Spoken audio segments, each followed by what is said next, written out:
Welcome to the Wizard of Radical Self-Respect. My name's Jared Mello, and I'm the Shepherd of Black Sheep. Before I begin today, I was a guest on Vanessa M. Reiser's podcast today. She's not going to release it until April, but we had a pretty cool discussion, and we talked about narcissistic families, narcissistic romantic relationships, and we even touched on some current events too. So keep your eyes open for that. Next week, I'll be speaking with Dr. Salerno. Maybe he'll join me live. I haven't talked to him about that yet, but we'll see. We'll see how that goes. And I'm not sure if we'll go over a video or not, or if it'd be better to have just a discussion about something. We'll see. Of course not, Miss Kim. We just began. Reiner, Bethany, the Black Sheep, Miss Kim, Emmy, welcome everybody. Dee, welcome. Danielle, welcome. E, there she is.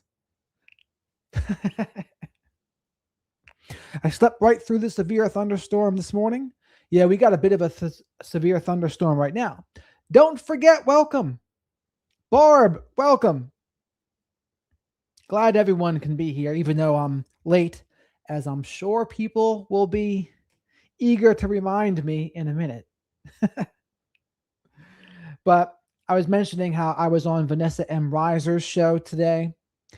That's going to be a podcast. It's not going to be on YouTube. But I did interview her about a year ago. Check that out if you want to know who I spoke to. Darlene, welcome. Brenda, welcome. Today, we're going to go over a video of Nancy's room, which Savannah and friends, they went over on the Today Show. And the fact that Annie's car is still in custody. Someone was saying the other day that wasn't true, but it is true. It is true. Annie's car is still in custody. Why could that be? Patrice, welcome. Sunshine on your shoulders keeps me happy. Rena, welcome. New York representing, that's close to me. Flock of black sheep in the house. As you come in, please remember to like the video. Liking the video is tax-free and duty-free. Tax and duty are the same thing, by the way. Leave your DNA on that like button. Make sure you subscribe. You only need one rep on the subscribe button, but you need a rep every time on the like button. This Thursday, 8 p.m. Eastern, first members only live chat. So if you're not a member and you'd like to be a part of that, join so you can be a part of that Q&A and members only live stream. And what else? I go live a little bit after 10 p.m. every night to talk about true crime and current events. And I use my experience with being on the autistic spectrum, addiction, mental health, narcissistic abuse, and narcissistic family systems to give my unique perspective on those things. It seems like it, doesn't it, Danielle? You know, I must say, you look happy when you talk about being reminded that you're late. Only because I love frustrating the people. No, I don't really love frustrating the people. I laugh in the face of criticism. How about that? But that's how, and Danielle, guess what? Maureen. I was actually almost about to go over another topic tonight, but then when I saw Brian Etten was interviewing Maureen, I said, all right, I got to talk about Nancy again because Maureen's being interviewed by Brian. So there we have it. We were almost going to go over the new crime scene details, though, of the Michael McKee case. I still might do that, by the way, in this episode, but it's just not in the thumbnail. Danielle, you are more on the right track. You are also a night owl like myself. And so you know, Jared the Wizard and the Shepherd of Black Sheep is neither late nor early. He is only on time. He arrives when he's supposed to. Sooner or later, people will get it. Or maybe not. Lynn, welcome. Why would they put this on so the bad guy can relive his glory of taking her? Why the hell do they do everything backward? What do you mean? The video? Dana, welcome. Butterfly Girl, welcome. The flock of black sheep is pouring in.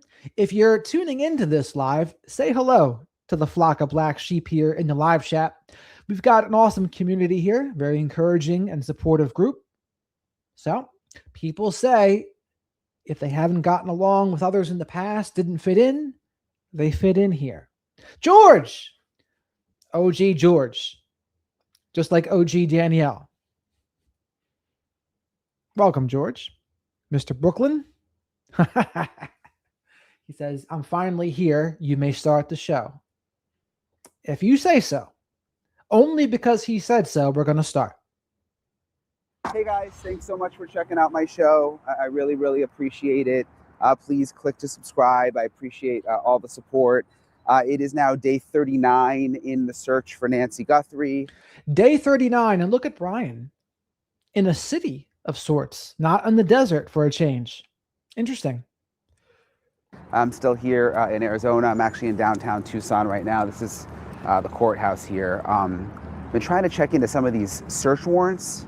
I've been told that there are search warrants connected to the case, especially when you think back to some of the raids that we saw, the first one near the border with Mexico, the other one that was closer to Nancy's house with those two individuals who were detained. So I've been trying to get my hands on those search warrants because once we get those, we will really be able to see what prosecutors, That will be interesting, seeing those search warrants of why they were able to pull over Carlos, Luke Daly, his mother, etc. Very interesting to see what the judge signed off on there. That is something I'd like to know. Investigators had to justify the searches, but so far, from what I can tell, they're still sealed. And even the lawyers representing those who were detained are also saying that they haven't been able to get their hands on them. But I was just downtown kind of looking into that. But I've got a lot to get to in this episode. First of all, just like this heartbreaking video of Nancy Guthrie that has now come out from more than 10 years ago. It's a Today Show segment. She actually taped it in her bedroom, which is just kind of creepy in a way that it's in her bedroom in light of everything that we know happened now. But also, it just shows what a wonderful woman she is. And I don't want to lose track of that. So I'm going to show you guys that and kind of talk a little bit about it in this episode.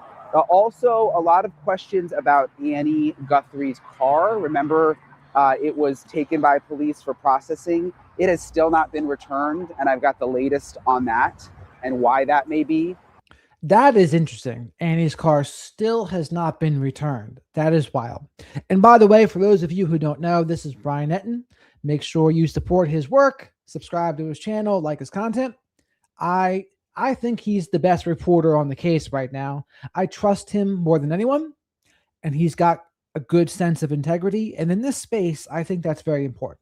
So make sure you support Brian. Which I'm going to get into in this episode.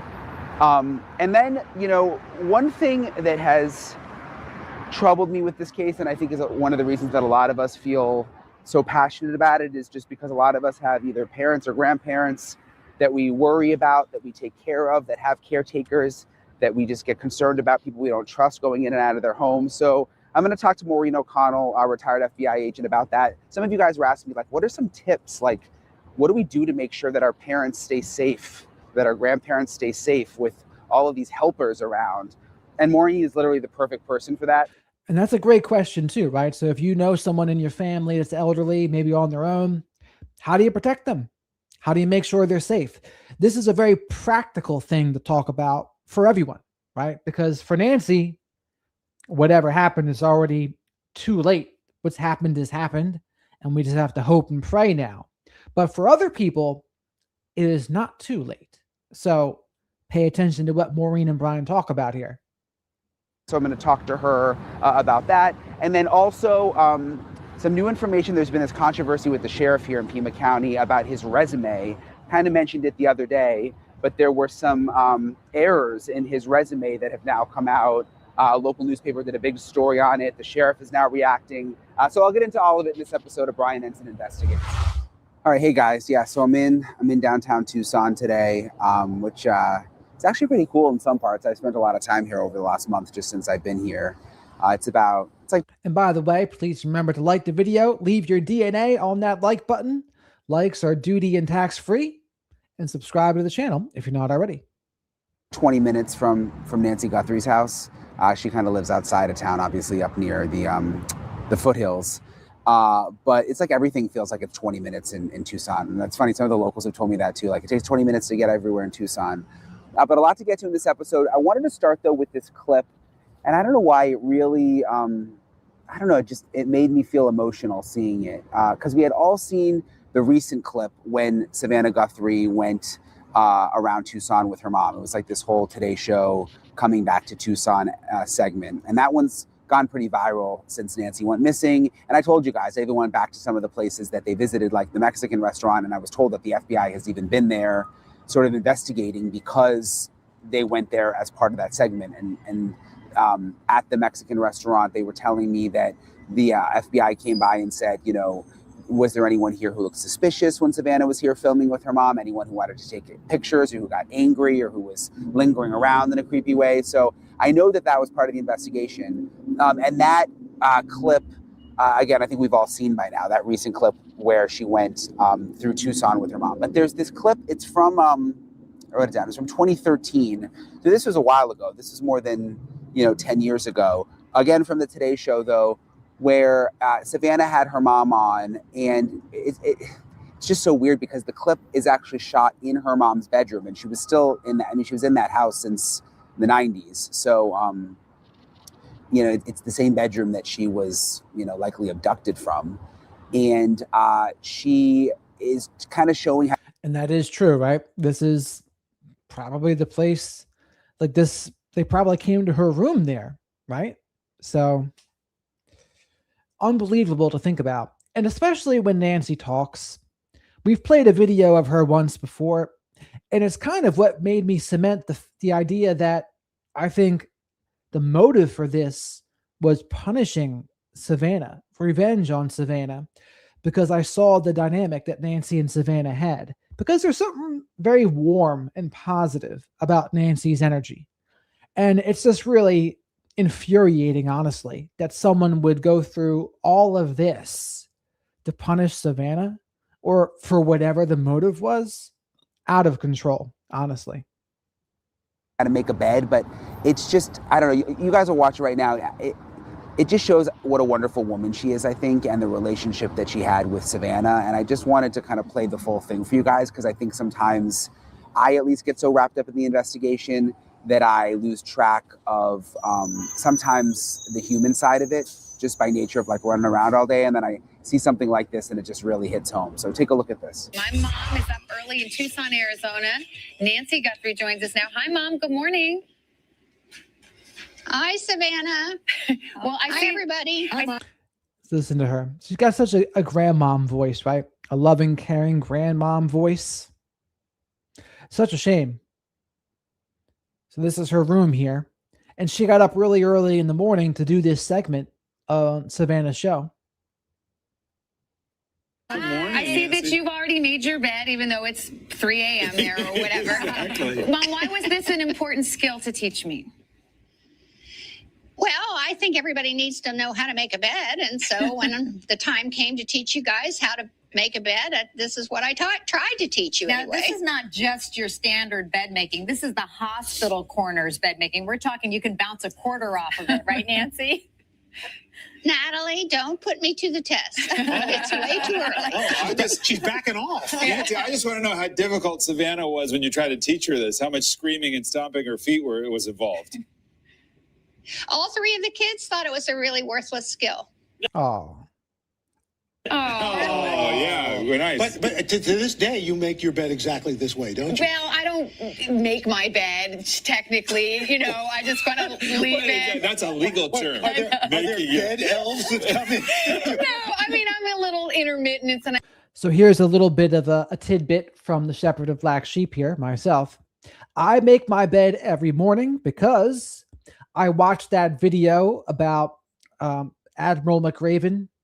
If you want to change the world, do these 10 things. Well, it starts with making your bed, because he says making your bed every morning starts the day with a task completed, One task completed makes it easier to complete more tasks. And he says, in the event that you have a bad day, you at least come home to a made bed. And a made bed can give you hope that tomorrow will be better. So ever since I've listened to that, I've made my bed literally every day since.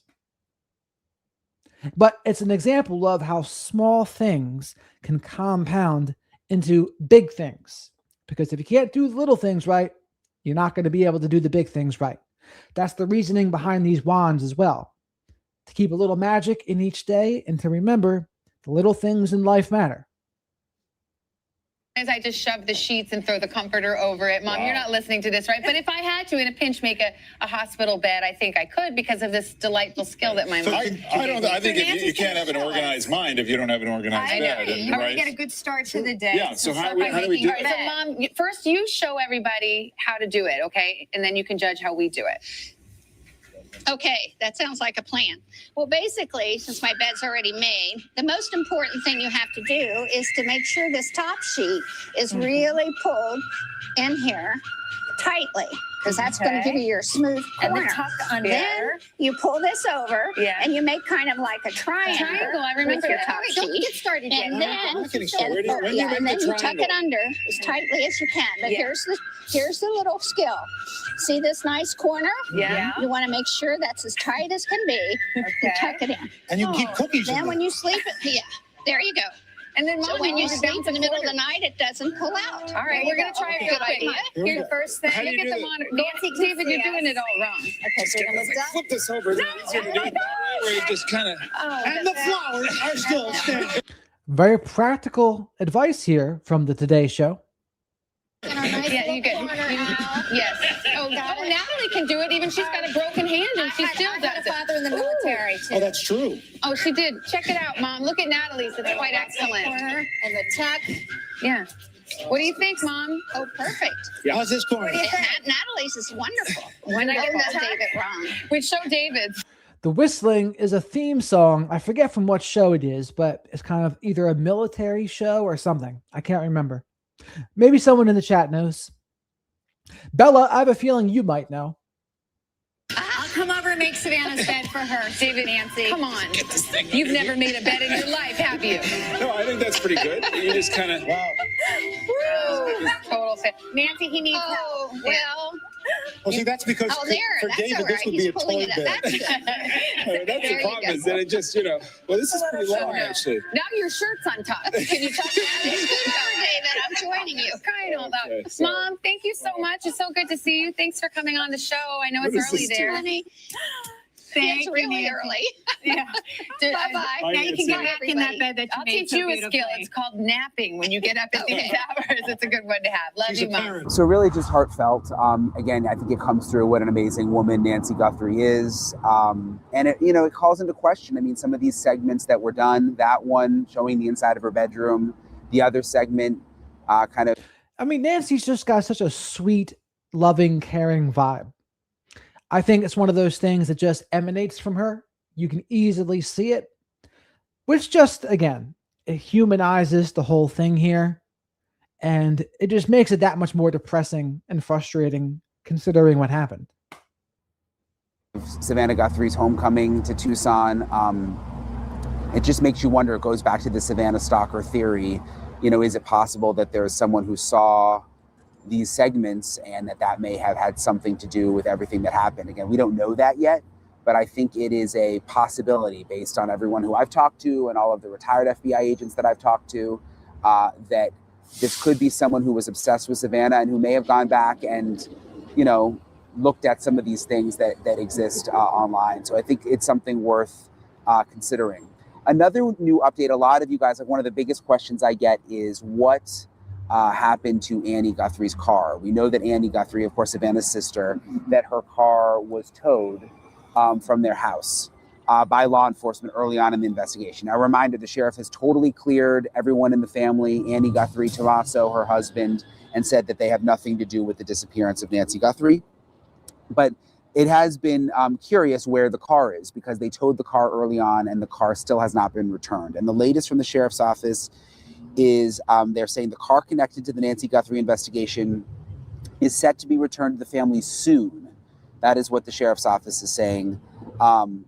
That they still hold a Honda belonging to Annie Guthrie. It is in the process of being returned. A date and time has not yet been confirmed. So why it's taking so long, I don't know. I know a lot of us would think like, oh, like they would just give the car back. Like once they cleared them, why wouldn't you just give the car back? I don't know why it's taking so long, and we've asked about it several times, and we always kind of get the same answer.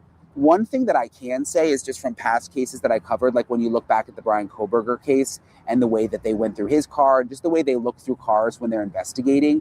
I mean, sometimes they will really tear these cars apart. I mean, take the seats out, take the steering wheel apart, take the gear shifter off, just looking for any kind of evidence or any kind of DNA. I don't know if they did that with Annie Guthrie's car, but if they did, that would have taken time, and it would take time to put it all back together and make sure that it's all okay. So maybe that's the reason that this is taking so long, or maybe there's some other reason that we don't know about. But I wouldn't be very happy if I lost my car this entire time. If I were Annie Guthrie, I mean, 39 days. It's been 39 days. And what have they been doing? A rental car? I mean, in the scale of problems, on the scale of problems, it's a small one considering you just lost your mother. She's missing. But even so, it seems like a long time to have that vehicle. we do have the latest from the sheriff's office, which is that the car connected to the Nancy Guthrie investigation is set to be returned to the family soon. It is in the process of being returned. A date and time has not yet been confirmed. So process of being returned, I don't really know what that means, but we'll keep asking questions about it. And I know that's like been one of the main questions I get from you guys. So I will, I'll keep asking about it.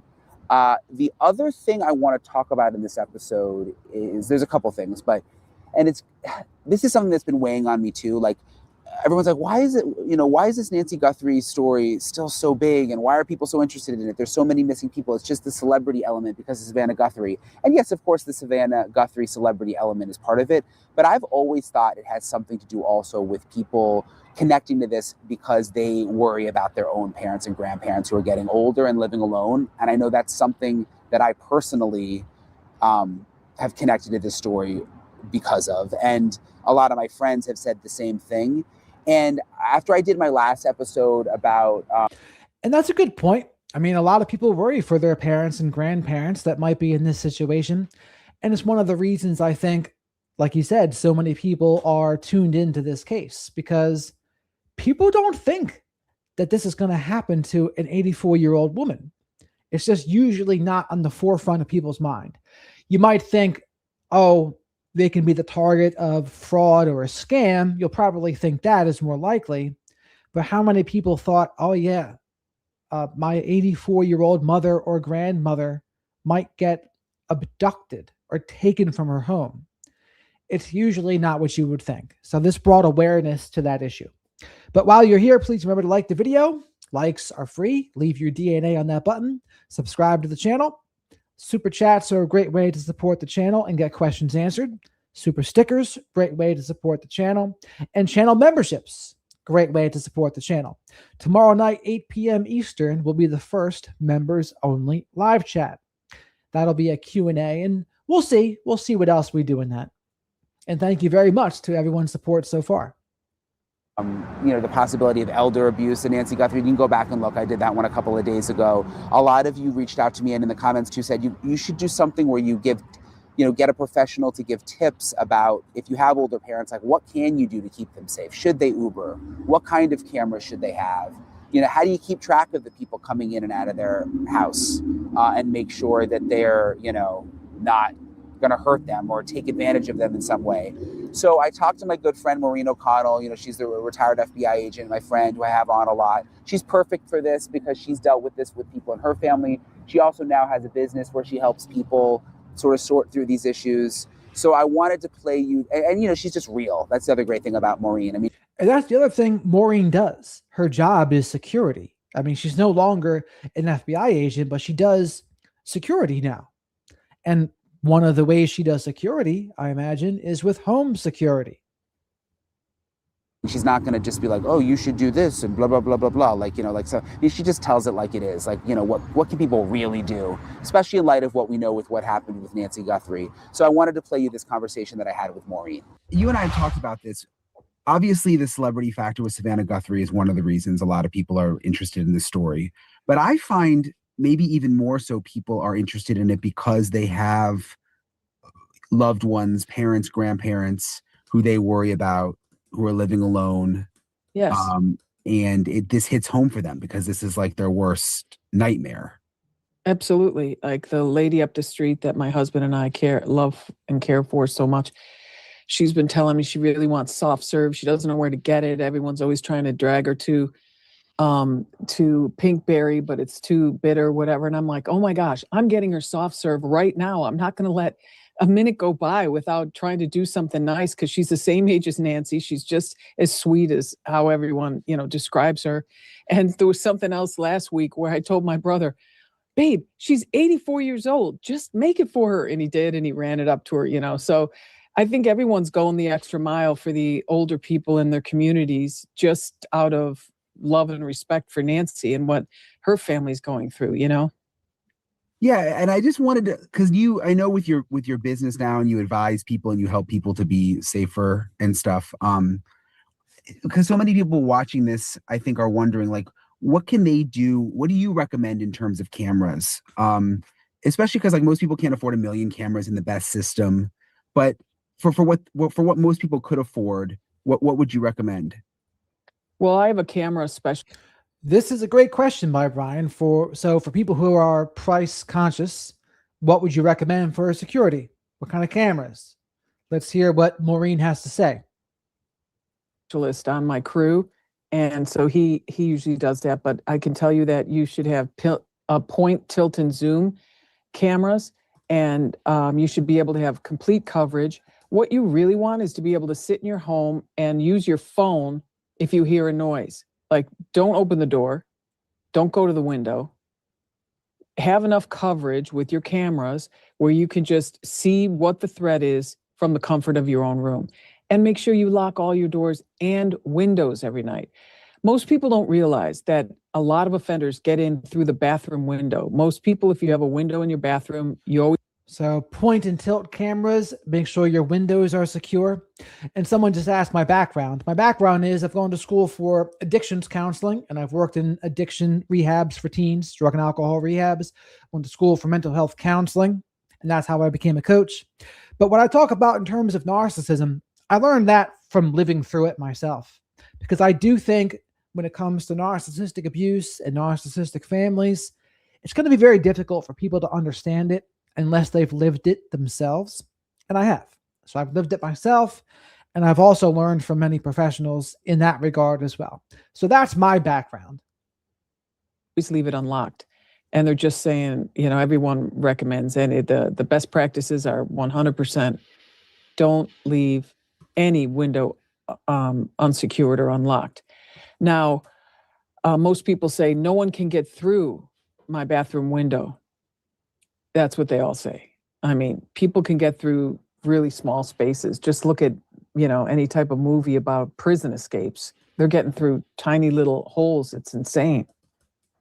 If you can't do full coverage, though, because that could be a lot of cameras you'd have to buy to do full coverage. Well, not with the PTZs, with the point, tilt, and zoom. They're like little domes, and they can look at, you can have one can do two sides of your house, and you can also point it, or you can pause it and zoom in and still not lose the coverage of it looking down either side.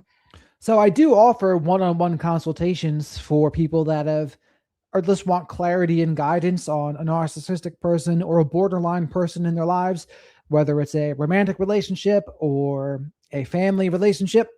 This is what I offer. This is what I do. And I've helped countless people in those circumstances. So if that sounds like you, I'll start including the link. I do include it in a lot of my posts in the community tab, but I'll start making sure I include my link in the descriptions of these videos as well. Or, I guess you could just do your front door and your back door. But I guess, yeah, you're right. Those ones that zoom, you can cover a lot more area, even if it's just one camera. And they're not that expensive anymore. And there's a lot of really good, inexpensive systems you can get. And you can, Costco, I think, has 2 sets, but online they've got a ton of these sets. And Nest and Zoom, or Nest and what's the other one? Nest and, Ring. Ring, yeah. They both have a number of different things you can use. But yeah, you also have to have have some kind of way to store the footage, because it's not going to help anybody if you just see some footage and then you don't have anything to show police, and police don't have anything to distribute. And this is partially what happened to Nancy, right? No subscription to the Nest. They were lucky to get the porch footage, considering there was no subscription. But there's also other cameras, Nest cameras in the house or around the house, that they haven't been able to get the footage, or at least if they have, we don't know it. But could you imagine what else they could have gotten with that Nest Cam footage if Nancy actually had a subscription? So make sure your loved ones have a subscription and have a way to record this footage. You have to have something along those lines. But if you practice really good skills on situational awareness, like when you get in your car, don't leave it unlocked while you scroll on your phone for 20 minutes in the garage, just take care of business, close the door behind you, have your head on a swivel. And if a bad guy's watching you, let him see that you've got your head on a swivel. Funny you say that. I do that sometimes when I get home. I'll just sit there for a minute scrolling on my phone for more than 15 minutes. All your fans are going to be very upset with that, because they keep saying, Brian, take care of yourself. It's so cute. It's nice. It's very nice. What about though with my grandma? There would be people that would come to the house for different home healthcare things, and she was living alone at one point. And I remember my dad would always say, we got to just stop in randomly, when they didn't know we were coming. Do you have any good recommendations on that front for people who, for kids who are worried about their parents and they have people coming and going from the house? Well, I would say try to have a situation where it's not different people coming into the house all the time. I don't think that's a good idea. I think it's a much better idea to have one person. And if they're just coming in the door, I wouldn't give them a key. I would give them one of those punch key and give them their own entry code, so that every time they go in and then when they leave, you can you can make sure that they lock the door when they leave, and you have a log of when they're coming, when they're going, that kind of thing. And definitely pop in, or have neighbors or members of the church pop in whenever they want to, so whoever is in there knows that there's a good chance someone might just drop by. That's a good point too, because then if that person's no longer working there, you can cancel out the code. Right. Versus but they can always make a copy. That's a good point, Mike. A life alert system, something that, especially if you're elderly, it's on you. Because believe it or not, some elderly don't even carry a cell phone, right? But a life alert system or a cell phone where if you fall and you can't get up, what are you going to do? You can't get to the phone, home phone. And yes, some elderly people still have a home phone. My 96-year-old grandmother does. But they should also have something so that if they fall, cell phone, life alert system, something where they can get help. That's important. Good suggestion, Mike. Yeah, the key. Yeah. Right. Even if it says do not duplicate, because we've had cases where people say, well, they can't because the key says do not duplicate, and criminals don't really follow the rules. Yeah. It's just tough because, you have to trust these people with your loved ones, but then you still have to work. You can't just quit your job and life. I mean, you have to keep working to make it. Puts you in a tough spot. But at some point, I don't know. It's hard because you kind of just have to trust the people, but then you don't. You don't have to trust them. I mean, you can expect them to do their job, but I wouldn't necessarily trust them. I mean, if my loved one, well, someone like Nancy, she was totally with it, but she was very, very kind. So even if her family tried to instill rules and regs, her go-to move is going to be kindness. And so it would have been really hard to enforce any of these type of rules with her, because she's going to do what's worked for her in her whole life. It's really hard for people to understand that when they age and as they age, even for me, compared to what I was when I was younger, I just can't do a lot of the things I used to, and I'm not getting any younger. And it's a very difficult mindset. And our minds often stay younger, or let us believe that we're younger than we are, even down to your age. You can't do, and you're not about to do the crazy things you did when you were 22. Yeah.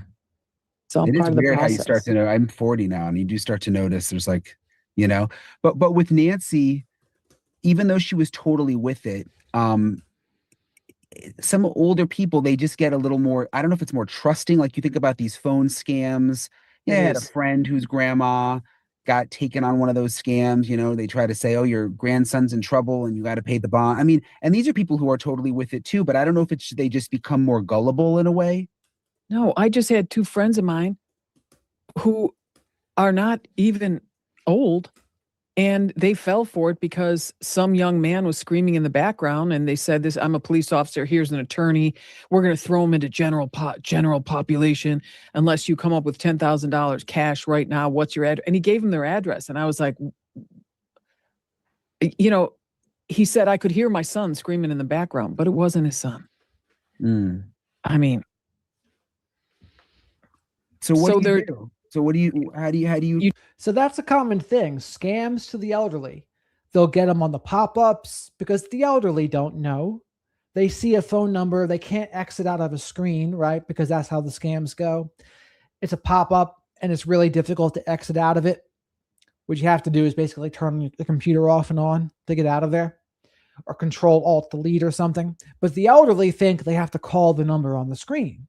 And what happens then? Oh, pay me $200 and we'll get that pop-up off your screen. Elderly think that's what you have to do. So make sure you tell the elderly in your life, don't ever do that. Don't call numbers that pop up on your computer or your phone. Call me first before you do anything. Because the elderly are a target, especially financially. Talk about these things in advance. You learn about scams that are popular. That scam has been around forever and ever. If anyone ever calls you like that, ask what department they're in. Say, what's your callback number? Let them give it to you. And then Google that department, whatever police department it is, and watch and see. It's not going to be the same number. And Google the phone number he gave you, and it's probably going to say some kind of scam alert. Yeah. What about just going back to the caregivers and the people at the house that are coming and going? What should you do to screen them? Background check. We do background checks for a lot of people like that. And,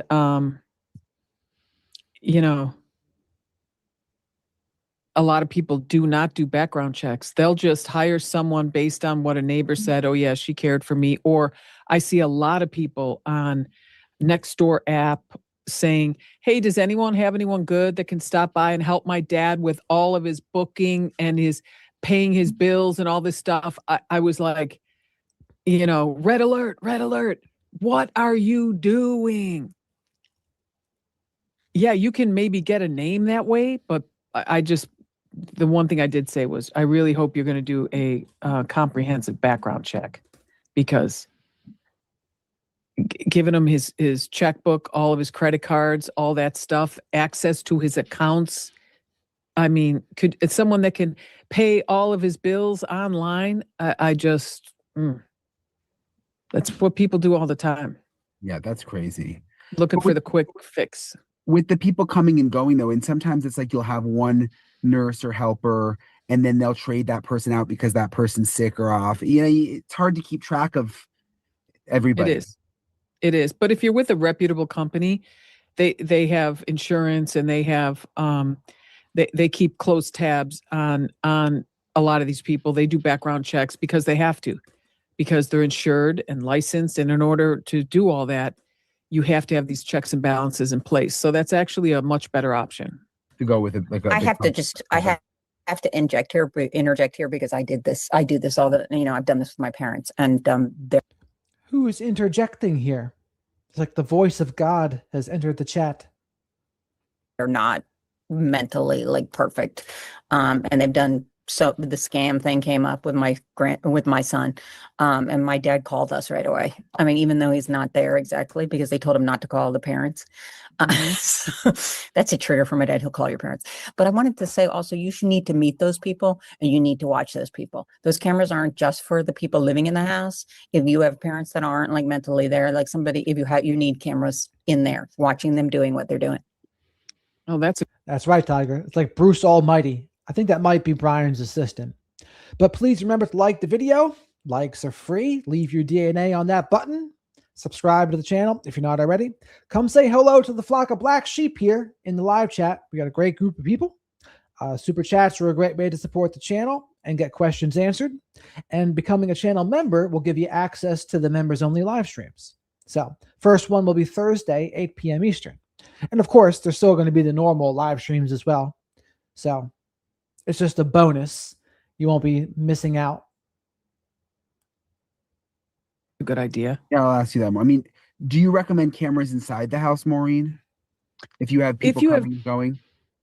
Yes. If you have parents that are not cognitively there, so to speak, yeah, I would have cameras in the front room or wherever you keep the checkbook or the credit cards or anything like that, and you instruct them that if any and all bill pay or anything to do with any of these accounts will be done from the dining room, and this stuff is never to be removed from here, and we have cameras on here 24/7.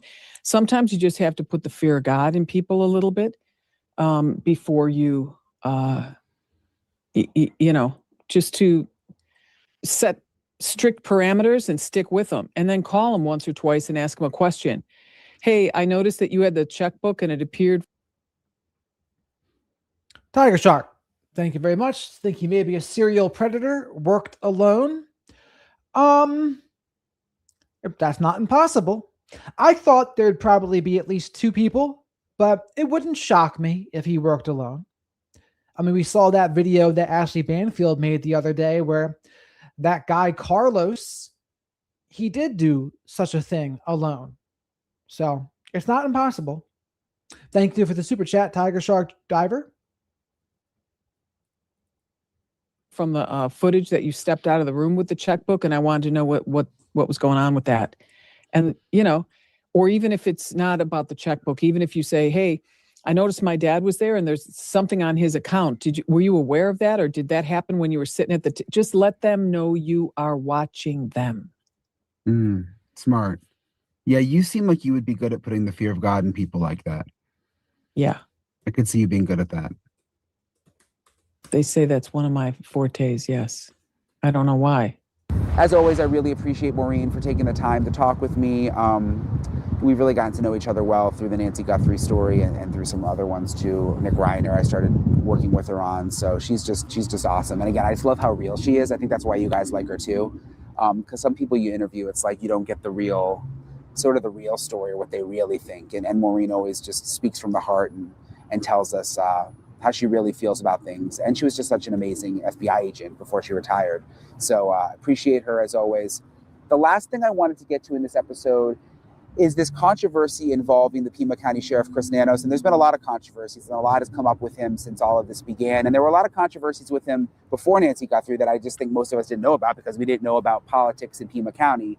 But the latest thing to come up is there have been questions about his resume, about errors in his resume that popped up on the website, on the Pima County Sheriff's Office website. And this wasn't my reporting. This was a local newspaper called Arizona Central. That's their website.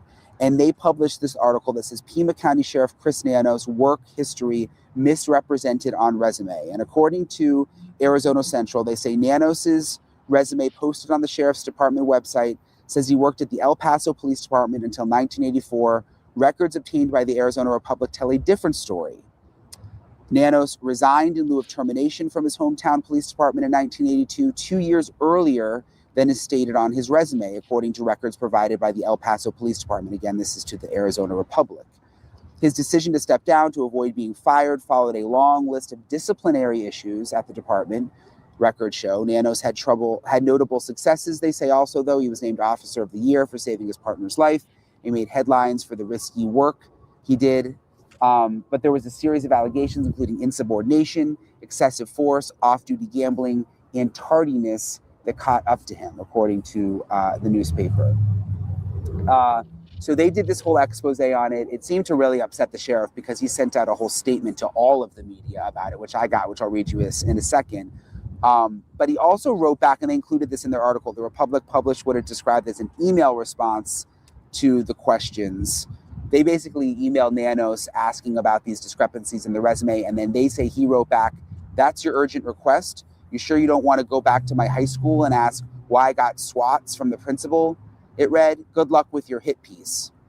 So whether this was really a hit piece, I don't know. I mean, look, I think Nanos is under the spotlight now because of everything going on. And I was just telling one of my buddies this the other day, Honestly, and it's not surprising. It's not surprising that some of his resume was a little bit fudged, whether it was his doing or someone else's doing, but not surprising. The case isn't solved. It's been almost 40 days and the case isn't solved. So people are going to be critical of law enforcement and of the sheriff. I mean, that's just how it goes. And I think that's fair. And I think that there have been mistakes made. In terms of these discrepancies, sorry, I'm still getting over my little flu. In terms of the discrepancies with his resume, I'll let you guys judge whether that's kind of the hit piece or not. Excuse me. The sheriff responded to all this, and this is the response that we got. The Pima County Sheriff's Department recently identified 2 clerical errors in Sheriff Nanos' publicly posted resume. Both date discrepancies were administrative in nature and were not intended to mislead or misrepresent Sheriff Nanos' work history. For clarity, Sheriff Nanos served with the El Paso Police Department from 1976 to 1982. His service with El Paso PD concluded in 1982, not 1984 as previously stated. Additionally, Sheriff Nanos was promoted to the rank of captain in 2007, not 2009, so they acknowledged the error there. These administrative errors have been corrected. The updated resume can be found, and then they give the website. They say Sheriff Nanos has dedicated more than 4 decades to law enforcement and public service. Throughout his career, he has demonstrated a steadfast commitment to professionalism, accountability, and the safety of the communities he serves. As Sheriff of Pima County, he continues to lead the department with experience, integrity, and a clear focus on protecting the residents of Pima County. So that was their official response. I've been trying to get an interview with him, not about like this or really any of the criticism of him, just about I wanted an update on the case, especially because I'm not sure how much longer I'm going to be here. I mean, I don't have plans to leave right now, but I kind of wanted to try to get one more interview with him before I do leave. And I'm just kind of waiting to see if that will happen. He hasn't responded to me yet. But that's the latest with sort of these sheriff controversies. I just wanted to remind anybody watching that if you have any information about Nancy Guthrie's case, remains active. There's more than $1 million you could get. There's, of course, the $1 million Guthrie family reward. There's a $100,000 FBI reward. So call 1-800-CALL-FBI. And I realize that, and this is creepy to think about, but, whoever did this or people who know who did this might be watching this. And other stories I've covered, people have watched my video. So Kat says I'm savage, but it always reminds me of the expression, let me know if you've heard this, if you're looking for sympathy, you can find it between syphilis and shit in the dictionary. That were the suspects that I found out later. I mean, I've never said this before, but Brian Koberger was watching my videos and looking at my tweets. And I know that because the people who went through his cell phone sent me the screen grabs and showed me that, which really bothered me. But I guess that's just part of doing this, being a journalist. And I think since I'm really one of the last reporters here covering this, I would, and covering it every day, I would imagine that whoever did this might be watching these videos or again, someone who knows someone connected to this or whatever. So I just wanted to say again that I hope someone will come forward. You could get $1 million. And I've done episodes before. There are ways, if you're an accomplice, you can work a deal, turn someone else in. You save yourself, you get the money. There are all sorts of things here. Or you could just do the right thing for that reason. And I mean, you saw that video of Nancy Guthrie at the beginning. of this episode. I mean, how could you not feel terrible about this whole situation? So I just wanted to put that out there again, talk about the reward, the number 1-800-CALL-FBI. There are ways you can stay totally anonymous. And yeah, that's pretty much it. No, B. The Wang has been blocked. But Elizabeth, thank you very much for the super sticker and your support. I really appreciate it. It's a great way to support the channel. And while you're here, I know B liked the video on her way in, right? Without talking about invisible Wangs. Yes, in order to talk about invisible Wangs, you have to at least like the video first. Then I'll allow it. But now, where should we go? Ashley Banfield talks about the new developments of the Michael McKee crime scene.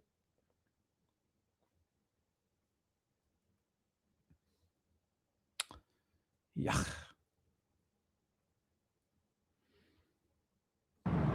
Today is, trying to remind you guys what day it is every day. Today is Wednesday, and I'll keep you guys posted with the latest. I'm going to keep pounding the pavement here in Tucson. Appreciate you guys for watching. Appreciate you guys always for checking out the videos and subscribing, and I'll talk to you guys later. All right. So now we have a choice. Should we go to Tony Bruschi to continue Nancy Guthrie coverage? Should we go to Jen Koffendorfer to continue Nancy Guthrie coverage? Or should we switch it up because there's new information about the Tepee double murder homicide and how they were shot? So what would you like?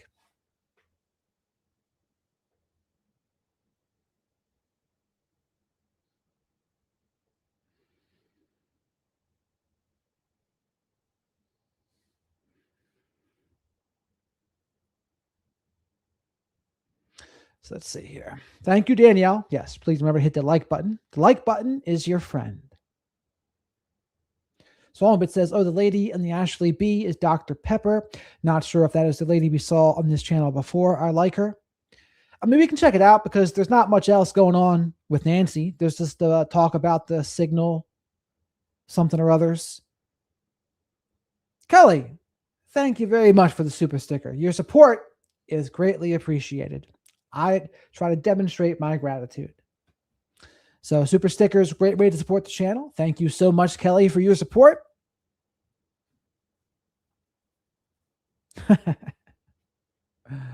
Hearing loss. Kat has some hearing loss.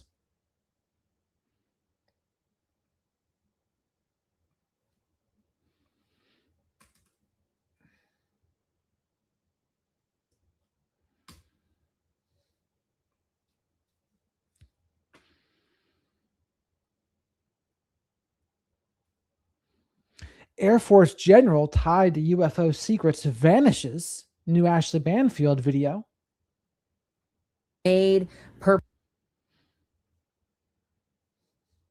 So chat, this is Ashley Banfield. We can either go over this or we can go to Tony Bruschi and continue Nancy Guthrie coverage. Although the Nancy Guthrie coverage is just going to be more of a review at this point. Have a great night, Bethany.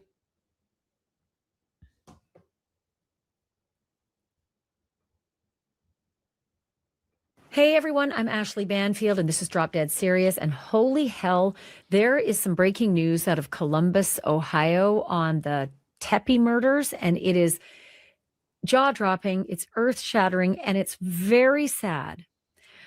And it's also very disturbing. There are new autopsy findings that have come out from the Franklin County Coroner's Office, and honest to God, not what I thought. Not what they told us originally. Way different. This is our very first, and I'm not going to lie, horrifying look at how Spencer and Monique Tepee were murdered inside their own home, inside their bedroom, just feet away from their two little children. The details are just, well, listen, they're brutal, but they are so informative. They tell us so much about what happened and the anger. So improve yourself. Tell us what Nancy Grace said, because the information on the tattoo, it takes 60 seconds to go over that. So what is it? Seething anger that this killer had. This wasn't a couple of shots, guys. This was not. Spencer Tepee was shot 7 times, not just a couple. Remember they said several times, and Monique once to the chest. Not even close. He was shot 7 times. He was shot in the head, the torso, the chest, his extremities. I have details on all of those shots and what many of them mean. The details of each of them is so illuminating, but it is also very sad because these shots tell a story. I'm going to walk you through them all and a couple of thoughts as to how they were delivered and from where and what he might have been doing. And then even more kind of breathtakingly sad is how long it took him to die. When it comes to Monique, remember they told us she was shot in the chest? Much worse, and much worse than Spencer. This is even more tragic, you guys. She was shot 9 times. Not once to the chest like we were told, 9 times. If you do the math, 9 shots to Monique. I'll tell you in a moment where she was shot and how informative those injuries are. And 7 shots to Spencer. That's 16 gunshots total. Now, some of you may be gun enthusiasts. Some of you may not know anything about clips and magazines and 9mm or any of that stuff. But they do have a gun that they seized from Dr. Michael McKee's home in Chicago. And they said the weapon is associated with the murders. We also know that there were 3 9mm shell casings that were found at the murder scene. There were 16 total shots. That means 13 shell casings were taken out. But there's more than that. And listen, I've got a million theories about that. If you're firing in the nighttime and it's dark, or maybe it's not dark, maybe the lights are on, but you're firing and there's death and there's frenzy and blood and you got to get out of there. Maybe you'll collect what you could find. You found 13. You didn't find 3. Maybe those ended up in the bedding or under the bed or somewhere where he couldn't see, or she, whoever the killer is. But the alleged killer is Monique Tepee's ex-husband, Dr. Michael McKee, vascular surgeon, practicing just outside of Chicago. So yeah, there were 16 shots. I can also tell you that I got a 9mm weapon, has a clip that holds 15. There were 16 shots. 1 in the chamber. 1 in the chamber, 15 in the mag. There you go, 16. So you can do this with just 1 gun, 9mm gun with that kind of magazine. 16 shots. Okay, so back to Monique. Monique was shot in the chest, in the torso. She was also shot in her arms. And the saddest, most disturbing detail is that Monique Tepee, beautiful Monique Tepee, brand new mom of a 17-month-old and a 4-year-old, she was shot in the face. Monique Tepee was shot in the face. I'll tell you exactly where in a moment, but I also have information on how long it took Monique to die. I've also got the toxicology results, including what Spencer and Monique Tepee were and were not taking, and why one of those details and findings is just so incredibly telling about the circumstance that they were living in. And fortunately, I have one of the best forensic criminologists in America today joining me on this episode. She is way smarter than I am at this stuff. As she puts it, she speaks blood fluently. So we don't need to go over this whole thing, but I do want to figure out what medications they were on, if any, Spencer and Monique. But this sounds a lot like Rage to me. A lot like Rage with reloading of the gun and just full of just anger, revenge, and taking back control. That's what this case seems all about to me. And her ability to lay out the wound pattern analysis in that Tepee bedroom is exquisite. Her name is Dr. Laura Petler, and trust me, you're going to want to hear everything that she has to say. Quick note from my sponsor: if something goes wrong and you are injured, the last thing you want. So let's talk about these findings, Dr. Petler. First of all, my breath was taken away. I did not expect to see this. No, the autopsy report, I only have the one for Spencer. So that's what I've been reviewing earlier today. And it is very graphic. It is very disturbing. but it's also very telling of the story of what happened in that room. And wound pattern analysis is critically important within the scope of the process of analyzing the evidence in totality. So it's important that we take it as one piece of like a pie or a puzzle, and we analyze this one piece and then we plug it back into the victimology and compare and contrast it from there. So that's kind of where I'm at with it at this point. Well, what surprised me was that the original reports were that Monique was shot in the chest and Spencer was shot multiple times. And that is a very different story than what these findings show. Right. And one thing that I always say is that as a person who has been doing this for many, many years, working with law enforcement as a district attorney's investigator and as a deputy coroner, what the media is told or what has been released to the media or what's going on in the public is very different always than what is going on actually inside the investigation. And that's just this situation. That was the first thing I thought of as soon as I read this information, was that same thing. We got that she was shot once, he was shot 3 times. At that point, when I was analyzing the material, then I said that he appears to be the target if that's the situation. If he has, more violence inflicted onto him, he appears to be the target. And I did think it was a bit odd that she only was reportedly having 1 gunshot wound. But at the same time, if he perceived, if the shooter perceived Spencer as the real problem that like stole his wife or something like that, I could understand it from that standpoint too. Or as we discussed in our other episode, which was, a really disturbing conversation, but critical. Sometimes people want to mentally torture their ex by hurting the ex's new love. And so it wouldn't have been off base to think that the killer killed Spencer in front of Monique to hurt her before he killed Monique. Right. That was definitely something we could have considered in the beginning when we had more of the prelim information. The wound pattern analysis at this point for me is so aggressive. Because Kat, what I said was, if it's a tattoo, how long does it take to talk about a tattoo? I said, can you tell us what Nancy Gray said? And apparently they didn't. It's so much, like it exceeds what's necessary to kill them both. And not just one person, but 2 people. This is a dumping of extreme rage in a very instrumental, organized, sophisticated, structured way that is for the purpose of pain and this cathartic way of like releasing emotion, anxiety, perceived wrong, stuff like that. So I'm going to get to the details and go wound by wound and where everything happened. And some of them are so upsetting. I mean, the one to the face, it just, all of that. I'm going to get to that in a moment.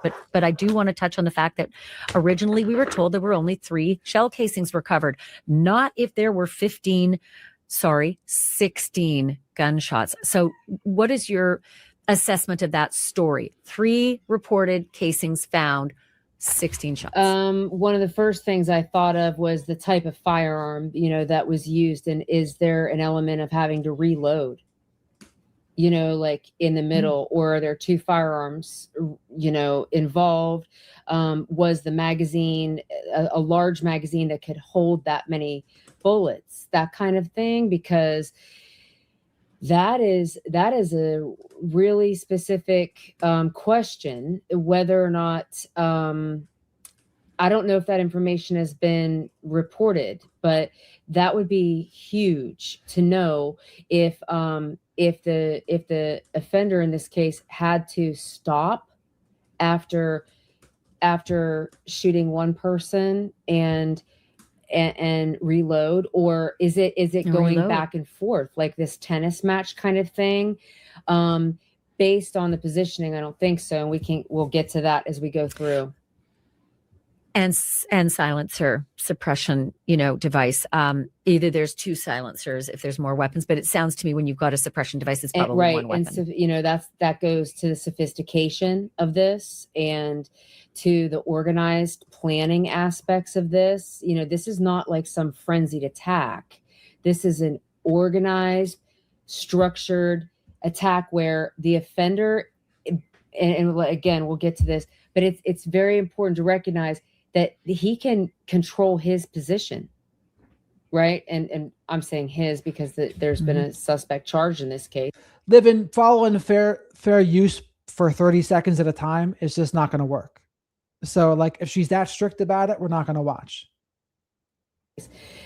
States alleging that it was Michael, but the killer, exactly. Whoever the killer is, could control the position. Control the position, and that's what we're seeing in this wound pattern analysis. Yeah. So I'm just going to, say it. I've got a 9mm, and we've got a magazine that holds 15 and one in the chamber. There you go. 15 in the mag, one in the chamber. There's 16 bullets. That's what I'm saying. Like, is it that type of a weapon that can hold that many? And like, to your point, it does sound like one firearm because we know that there was some type of a silencer involved. But I always keep everything options open and alternatives because, on this side where we're not working the case, we're analyzing the case and what's been reported. It's, I don't ever want to paint anybody into a corner, including myself or any viewers, and mislead people. So it's very, very important to always keep the idea open-ended at this point. Yeah, without question. And listen, we were astounded. Many times we've been astounded, particularly in Idaho, when suddenly we found there was a sheath left behind. That came out later. And so suddenly everything changed, and so we always keep ourselves open to the possibility that there is, a right turn coming, but they, the specifics of how they said a weapon that was associated with the murders. They didn't say the weapon, so there's always an option there. Okay, let's do the wound pattern analysis here, because again, forensics tell the story of the crime better than anyone else can. I often say dead men do tell tales from what is left behind. And I feel like this story of the autopsy findings, and I do have the summary of Monique's. Okay.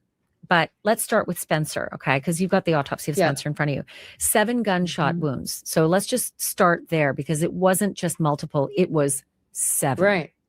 The way, so as a forensic criminologist, I, of course, don't render any kind of medical opinion, but my job in the process of crime scene to courtroom is to serve as an analyst, to where the forensic pathologist, when we do have somebody sitting at the round table analyzing this and they're explaining the medical aspects, my job is to explain the emotional, the cognitive, and the behavioral aspects of this and how it ties into the victimology and how it compares back to what we know about Monique, what we know about Spencer, and what they might have been doing. So let's start with the head. Gunshot wounds. Spencer was shot once in the head, and the report is that 1 bullet traveled through his ear. Yes, and so I'm looking at 7 gunshot wounds of total: head, neck, trunk, extremities. And one thing that I noticed about this, Ashley, is that everything is to the left side of his body. And that's, of course, consistent with a right-handed shooter. Like that is most consistent. And that's based on seeing so many of these and, turning sideways, almost kind of, perpendicular. Yourself. But then some of the shapes that they're describing in here, some of them. So far, I'm just thinking that there's rage involved. There's anger, rage, revenge, regaining control. I mean, What else are we supposed to make from this? Are round, and some of them are regular, and some of them are round defect, and so that's giving you more of a perpendicular. Yes, Straight and then on. the ovoid, Right? Straight yes, straight like shot. gunshot wound number 2 is ovoid. So, or do we have this twisting motion? So that you've got damage to the ear, then damage to the neck behind the ear, and then you've got in the chest, and this is like rapid fire. Because you'd have the person turning. So that's interesting.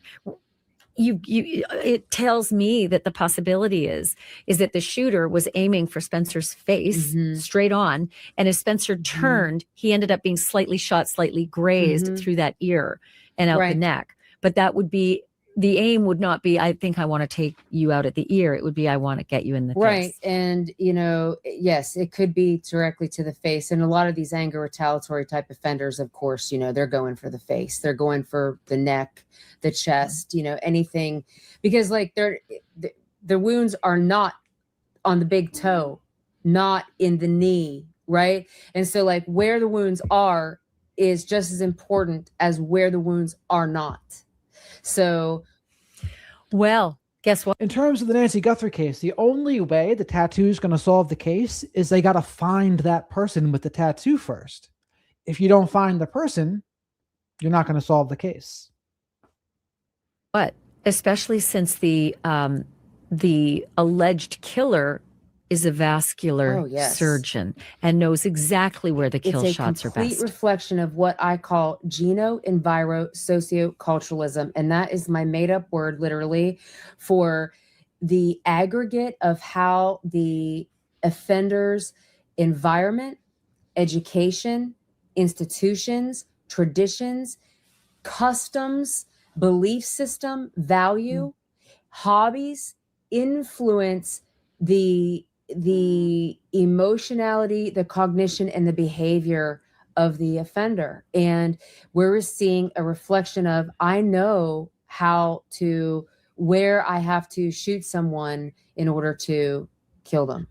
And again, if you're a smart criminal, you put fake tattoos on yourself before you do something like that to throw people off the scent. So that's the headshot. One headshot. There's also 3 torso shots, and they are broken into 2 of them to the chest and 1 of them to the back. What are you seeing in the actual information about those shots? So gunshot wound 2 is to the this part of the neck. It'd be kind of like, then you have the ear, and then you have like the back of the neck, and then you have the upper left upper lateral chest. So, that's this area in general. And then you have the lower, the front of the chest. So there, again, it's an element to me of potentially turning. And these are also, they're described as round defects. And Veronica, I don't know if they even be smart enough to do that. But again, if people are going to try to solve the case by a tattoo, why wouldn't you try to throw people off the scent by having a fake one? So the round defects is, is it straight? Yes, straight on again. So let me flip the page here. Are all those ones, are all the torso shots, the 2 to the chest, 1 to the back, are those all round? 3 and 4. Or are those deflected? Number 3 and 4 are round. Number 3 and 4 round. Okay. Number 2 is ovoid to the neck. So it's and it has a dark brown marginal abrasion, which is a different type of marginal abrasion. That's the kind of the ring around the wound. And so sometimes you'll see it described in autopsy reports, like as they'll kind of measure it, and then they'll explain what it looks like. So for example, like they may be talking about distance, so like, is it an area of the body that is covered with clothing to where when the projectile goes through the intermediary target, So like, on my shirt, it would go through here and then go through another shirt and then go into the skin. It's hitting different things. And so it changes what the abrasion color looks like a lot of times. And so they can infer distance sometimes. Well, we read in the report. By the way, please remember to like the video. Likes are free. Leave your DNA on the like button. Subscribe to the channel if you haven't already. And say hello to the flock of black sheep here in the live chat. I might only watch this for a few more minutes, and we might try out Nancy Grace as an experiment. That he was found wearing just shorts, which could be boxer shorts, could be athletic shorts, could be anything, and nothing else but his wedding ring. So it appears from the autopsy report that he did not have any clothing on his torso. So what would that tell you about that ring?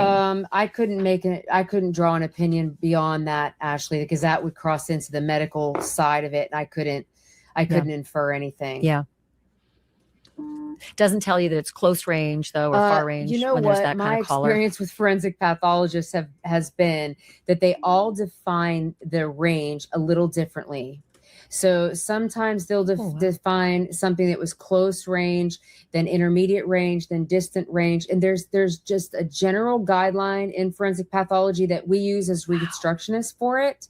But at the same time, I am always very careful I always make sure that I ask the forensic pathologist in this case, I would specifically ask them to say, when we take the mannequin in there, for the mannequin to be, for all the wounds to go back on the mannequin or the styrofoam head or whatever apparatus we're using to demonstrate the wound paths through the body, I always ask them to define what they consider is close range, contact, close, intermediate, and distance. So it's not about whether Nancy Grace is well worth it.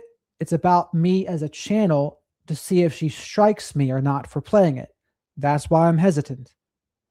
So it's important that we always get those definitions from the specific pathologist that does the autopsy report. So I'm so glad you said that, because when I get to Monique Tepee, there is a report that she was shot at close range. So I'm going to get to that in a moment. I want to finish up with Spencer. The back, shot in the back. I am curious if that is the continuation of the rotation, maybe trying to get away from the shots, or if it's possible that by the time Spencer was down, there was an execution shot to the back. Or does anybody ever do that? Do they do an execution shot to the back? No, I'm going to try her once. And if it happens, I'm never going to do it again. That's all. Or do they do the last final shot to the head? They definitely do this final shoot them from behind kind of a thing. This whole, turning motion. And it's showing that the position, there could be a lot of movement going on between the shooter and the victim in this case. And it also says there's no visible fouling or stippling. So that's telling me that it could be farther away. And as you mentioned, Spencer's not wearing a shirt. So there's not an intermediate target that it's gone through any kind of substance or substrate, before it hit the skin. So generally speaking, it's consistent with, for me at this point reading this, it's consistent with turning all the way around, moving, and then it's also a round defect. So all the way around. All the way around or down on the ground and someone standing over him? It could be down on the ground, but standing. It's that's hard to say, Ashley, because we don't know the kind of position that he could been in, right? So like the fact that it's round just means that the straight on. So like we really can't infer his position. You can't tell if he's standing. You can't tell if he's lying down when he gets that final shot, that's exactly right? We really can't tell that at this point because, like people don't really open themselves up very much when they're being attacked like that. They were more likely to like crouch down. So like I'm trying to kind of demonstrate what I'm seeing in here. And I think that see, some of this is really just like kind of true crime pornography, this video, because once you understand there was passion, rage, regaining control, like what's the rest of it?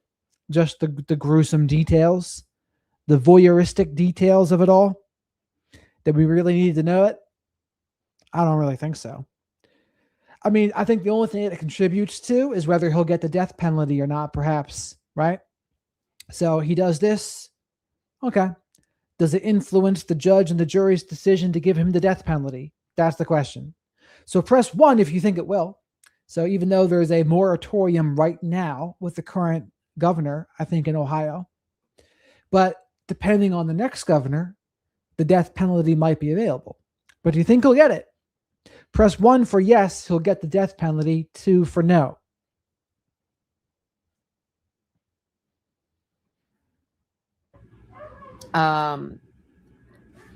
It's at the 1 to 5 o'clock aspect, and it's 12 and a half inches from the top of the head. So they measure it from the top here down to the posterior midline, which is the center of the back, and no stippling, which means it's a little bit further away. So let's talk about the extremities.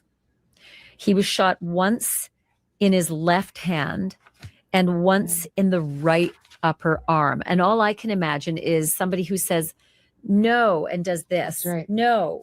That's and then exactly you're right. getting, if you're aiming for the face or the head, then you're getting a shot, let's see, it's the left hand. You're getting a shot here. And Right. It looks like almost everyone except for George thinks he's going to get the death penalty.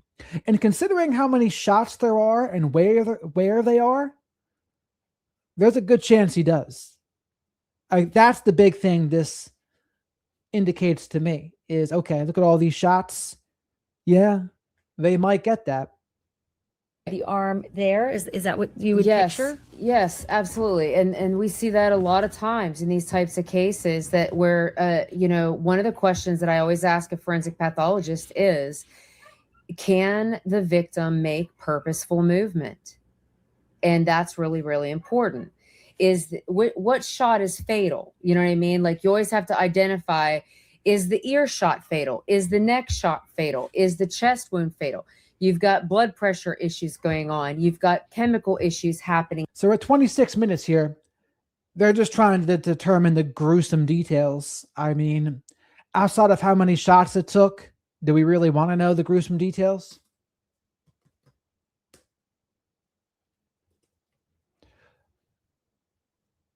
We'll see what she has to say. Day 39. Savannah Guthrie's mother, Nancy Guthrie, missing day 39. With this many agents on the ground, all the personnel, all the technology, how is it possible? Tonight, we take a close look at exactly what the FBI is looking at. The tattoo on the porch guy's wrist. What can we learn? Believe me, a lot. This as the Pima County Sheriff issues an urgent plea for everyone in the surrounding area to hand in video. Will it make a difference? Well, when you don't know a horse, look at the track record. The answer is yes. Also, at this hour, the FBI Behavioral Analyst Unit. Interesting. So they're still looking for videos, but I mean, if they really think the tattoo is going to be it, doesn't that make your job very easy to just check everyone that has a tattoo there? Carefully reviewing not just the porch guy video, but the alleged ransom note. Why? Good evening. I'm Nancy Grace. This is Crime Stories. I want to thank you for being with us. I don't know. She kind of has the vibe of what's her face that was defending the Epstein files and saying the Dow's at 50,000. The hell was her name? Not Christy Nome, but the other one.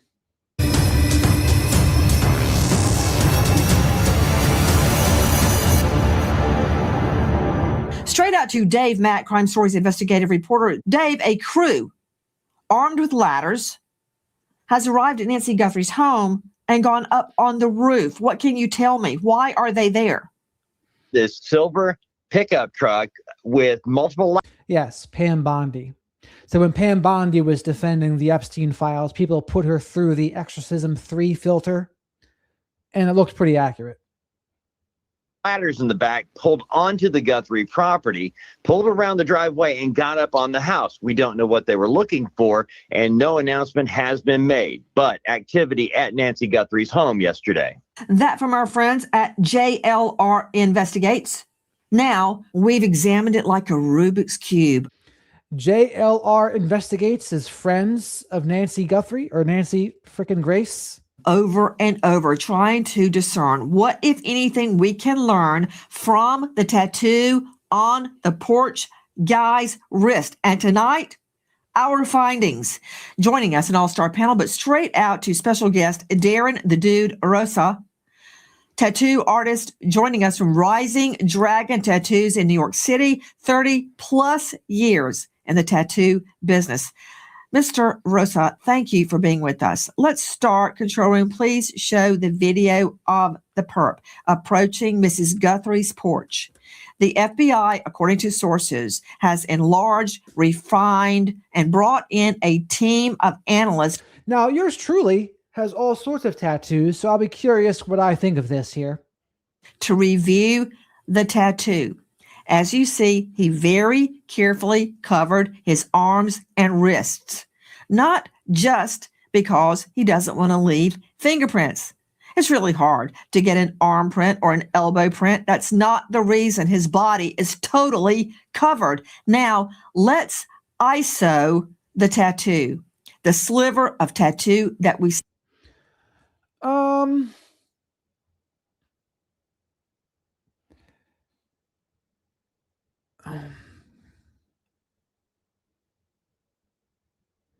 Just gonna think it's gonna be hard to narrow it down from that, I think. See, we have learned the FBI is doing exactly what we are doing. Darren the Dude Rosa, you have studied this for hours. What is, as you call it, black and gray work? Black and gray work is a very prevalent style, not only in the southwestern area, but let's say the southwestern area among gangs. So unfortunately, flowers and roses are very common. But, you know, Mexican people who might be in these gangs or cartels like to get black and gray. It's a fine line. The outlines are done with a very fine needle. The details, the shading is done with different dilutions of black ink. And we term that gray. So black and gray is considered a style. And this is most likely that style. Now, you mentioned gang cartel. So is this going to inspire a wave of tattoo discrimination on your right arm? Tattoo discrimination? I am certainly not convinced that Nancy Guthrie's kidnapping has any of the hallmarks of a cartel move. But what about a gang member wannabe? What about family of gang member? What about family of gang members and hangers-on? Sure. I don't think you can limit to just a gang or cartel member, because once a tattoo is observed by others, they want to replicate it, right? And I want to hone in on the black and gray. Now they'll be harassing people that look like they have tattoos in that place. Oh, did you do it? Oh, and yeah, you better believe law enforcement does do that. Look what they already did to Carlos and Luke Daly and everyone else. Okay. But as to relating to a gang or a cartel, let's focus on gang. Mm-hmm. Why do you believe the black and gray is from the Southwest or from a certain region of the country? And what region exactly would that be, Mr. Rosa? Okay. Well, first of all, let's deal with just the practicality of black and gray.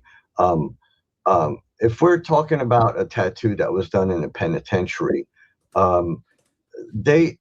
these inmates don't have access to color ink, but most likely they don't even want. This is a style that's So again, so realistically speaking, could this narrow it down in a way? I mean, I guess if you're going by this, right, and you see someone that doesn't have tattoos on their right arm, would you rule them out? I mean, does it help you to do that? Maybe, if you think they're real, right? uh, been embellishing gangs for years, and they've honed this style, this very subtle gradations of ink to a fine art. And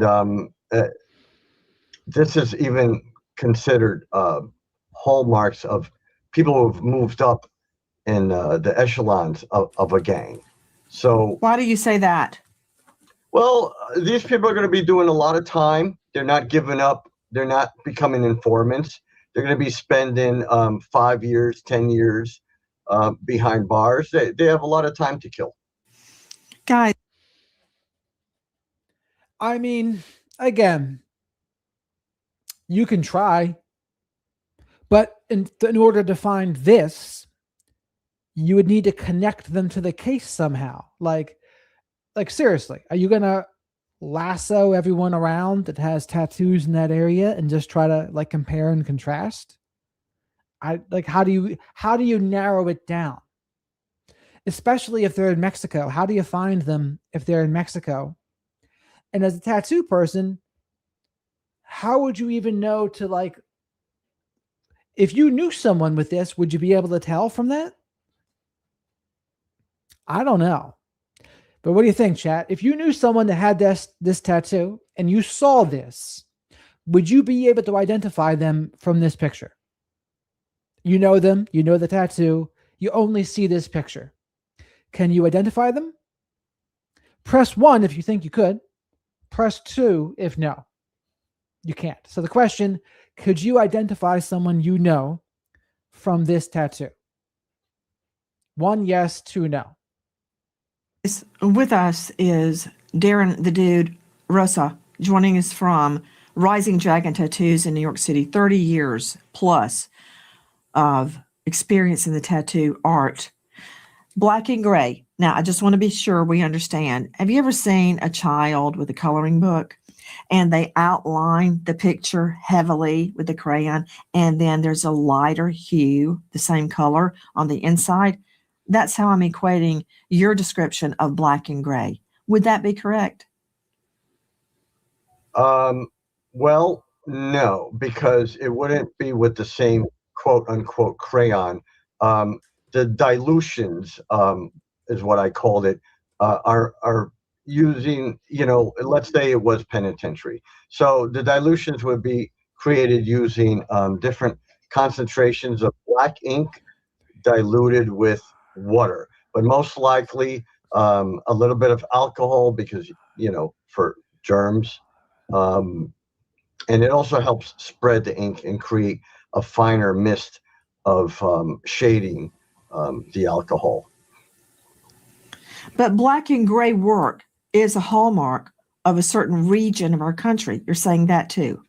Oh, yes, and absolutely. This is also the kind of... So it looks pretty even. Some people think that they would be able to identify them. Others say no, they would not. So 50-50 about. A style of tattooing that withstands heavy sun exposure.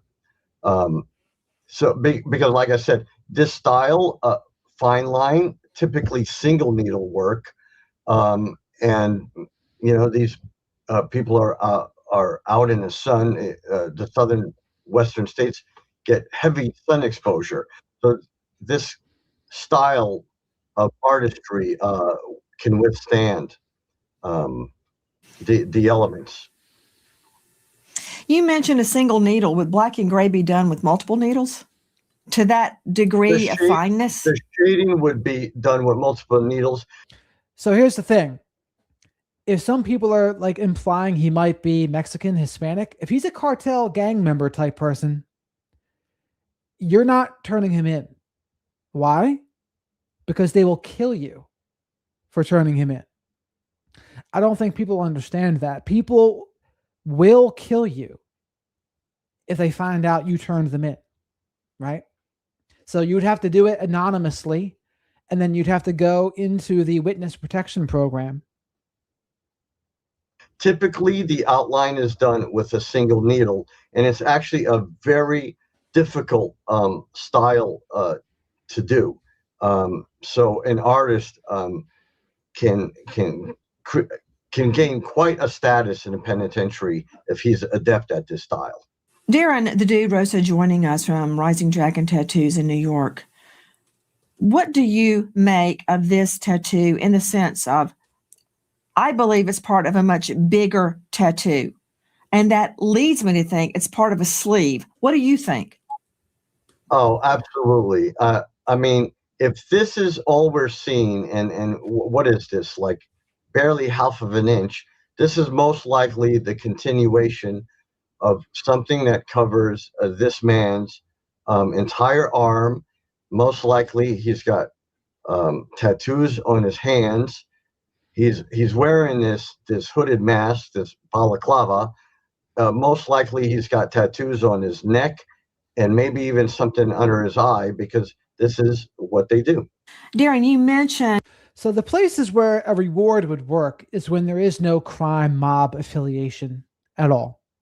But if there's any organized crime element, it now becomes an extreme danger to try to turn someone in. I mean, like I've mentioned before, I've seen videos on Facebook of literally a woman getting decapitated. Literally. Why? Because she narked on a drug cartel. So to send a message, they decapitated her. Real thing. Real video.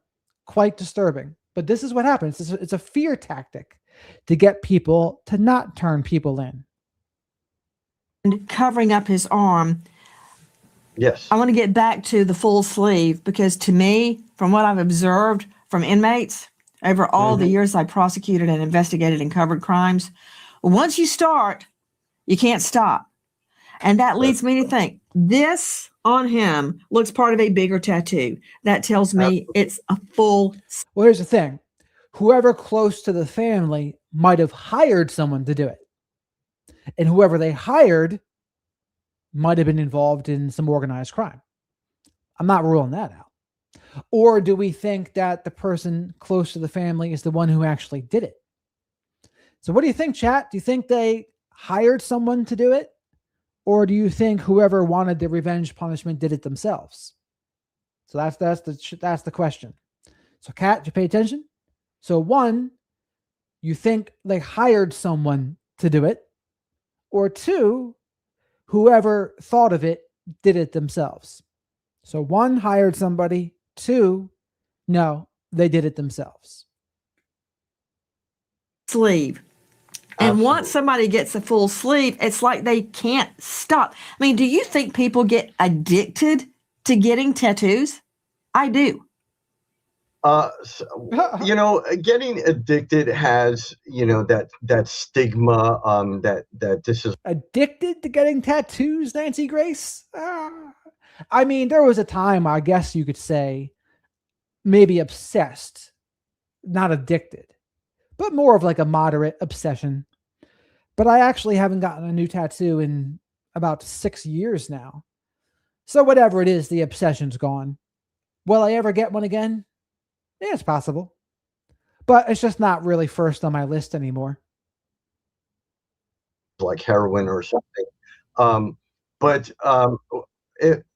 To focus on this guy, he was probably an inmate at a penitentiary. And let's not forget, they have a lot of time to kill. Yes, tattoos can be addictive. People use them for therapy. They call it ink therapy. Put him up, please. Did you just say ink therapy? What is that? Ink therapy. Yeah, that's a phrase that's been bouncing around, especially in the winter months, right? So you want to see my tattoos? So we got like portrait, Oscar Schindler portrait here. Love plus peace equals information. They have like a wizard's tower. It's so hard to show these. Here, look. So that's the wizard's tower. That was like my first one I ever did. And then there's the headless horseman and the covered bridge with the grim reaper walking through the cemetery. This sleeping bee. They say when you're truly in love, you're so at peace with the world that a bee would sleep in the palm of your hand. GSD, get shit done. No living, take it easy. A lot of people get seasonal depression. People come in for a little ink therapy, or they're going through some stress in their life, maybe a divorce or something. Maybe they lost a loved one, a parent. They come in for some ink therapy. Never heard that. You just taught me something new. So, Darren, if we believe that he has the wrist tattoo, which is part of a sleeve, why stop there? So I will say ink therapy is a thing. That's what I used to call it.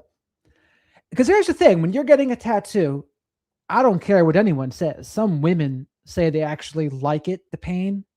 I hate it. And while you're getting that pain, though, it does distract you from every other thing. Like that pain is first and foremost. So all the other problems you have kind of melt away. And a lot of times your tattoo artist can become kind of like a mini therapist, sort of like how a hairstylist gives you therapy, or your barber can give you therapy. That's what they call it. Therapy for barbers, therapy for stylists. Your tattoo artist can be similar, because instead of just like an hour for a haircut, it can be hours, plural, to get a tattoo. And while you're like in a vulnerable state, you kind of open up more too, because you're in pain. You're in pain. And so you open up about things that are going on. Hence, ink therapy. The origins of ink therapy. Ergo, it follows that he would have a neck tattoo and even more. Do you agree with that? That's who we're looking for. That's why I care about this guy's tattoo. I agree 100%. I mean, 82 degrees, and he's wearing his hooded mask. He's got tattoos on his neck, most likely, on the edges of his face. This is the kind of Southwestern state gangs. They love getting heavily covered in black and gray style tattoos. So in your experience, to nail this point down, 30 plus years, Darren the Dude Rosa, once you start with the wrist is part of a bigger tattoo, which would be the sleeve. That's why they call it a sleeve. It's like a sleeve of your shirt or jacket. Right. It's like a shirt. The hand is covered, could indicate part of the hand. If you look at the picture again, control room, you don't see it ending as it goes down into the glove. Does that signify a hand tattoo? In your experience, does that suggest to you that he would have another sleeve on the other arm? I mean, there's not going to be a correlation. I mean, could you have another like tattoo sleeve? Sure. But might you not? Yeah, also true. So I don't know. If you see a person with one sleeve, how likely is it they have another? 50% chance? 60% chance? I don't know. But like there really is no rhyme or reason to some of it. And possibly the neck. That's a simple yes, no. Absolutely. Yes. Okay. Let's move from that.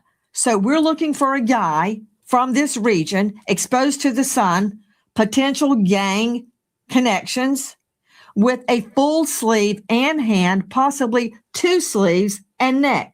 Now, is it your experience that people that get tattoos first get their dominant hand tattooed or their other hand, non-dominant? Which one do they typically tattoo first?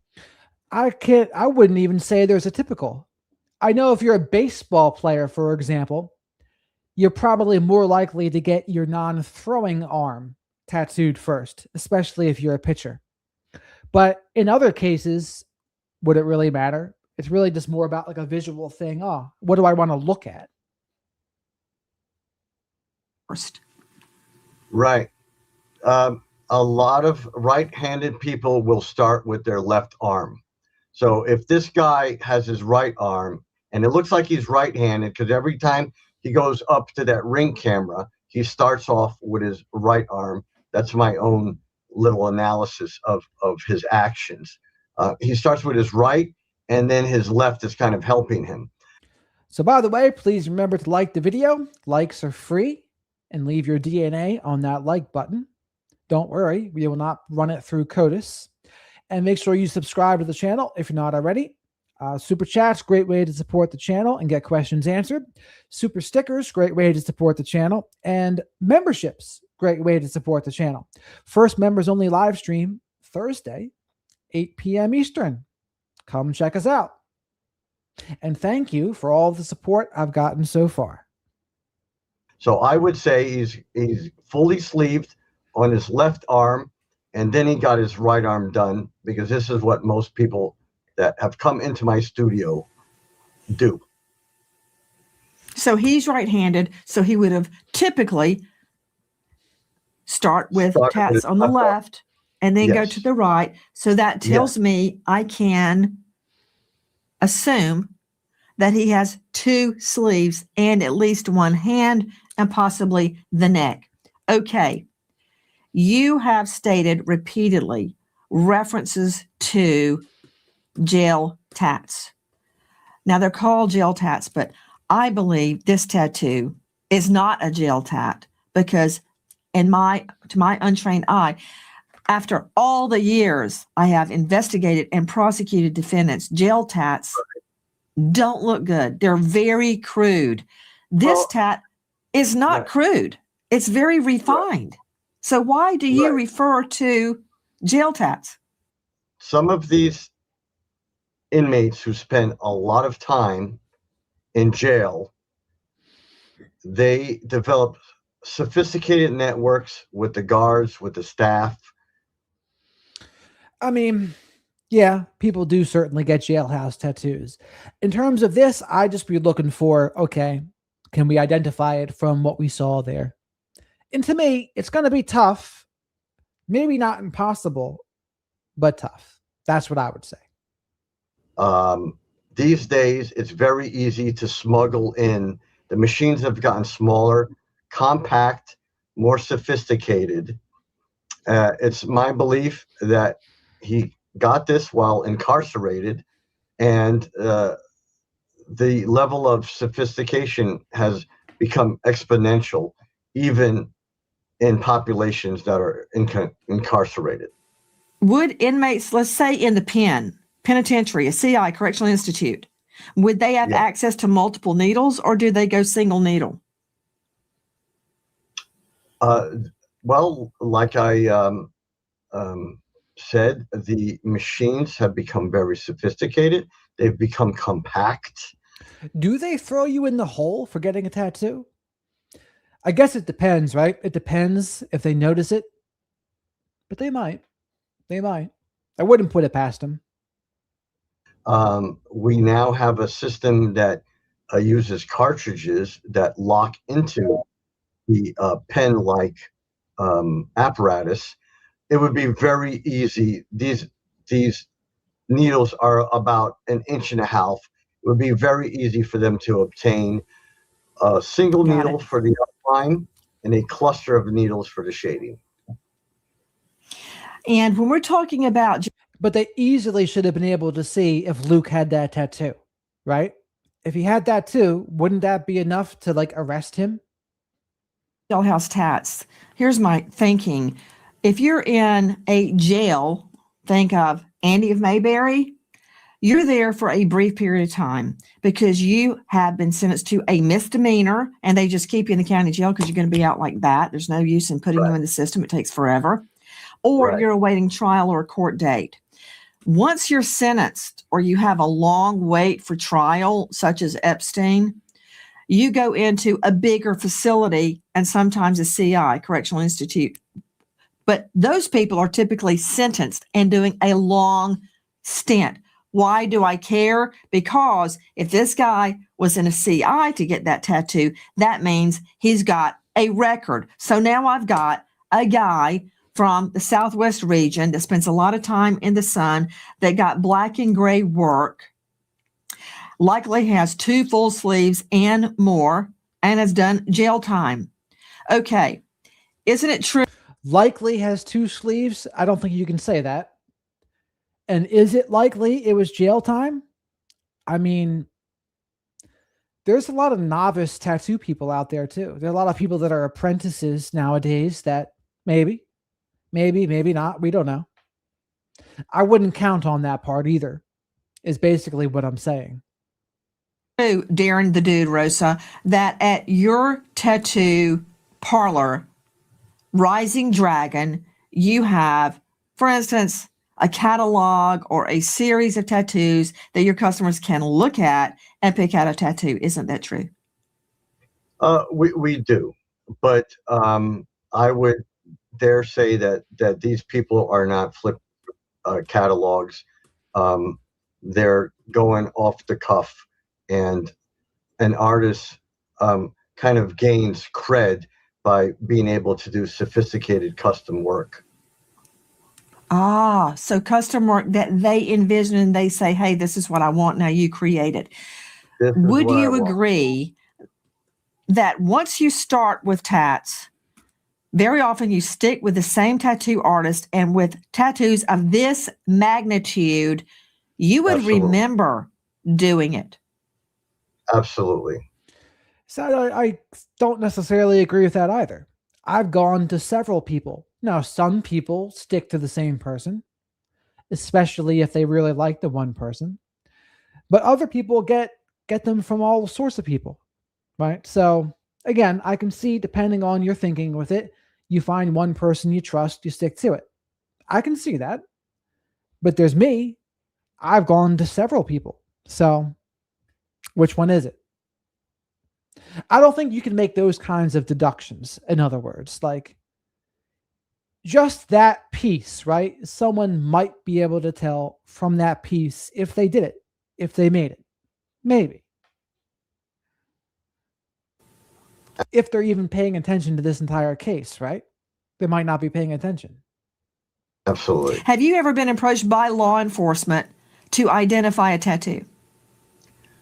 Yes, I have. About 25, 30 years ago, I was approached by FBI. They were trying to identify some of the victims, which happened to be prostitutes, or we could say sex workers. This specific killer, serial killer, the police had.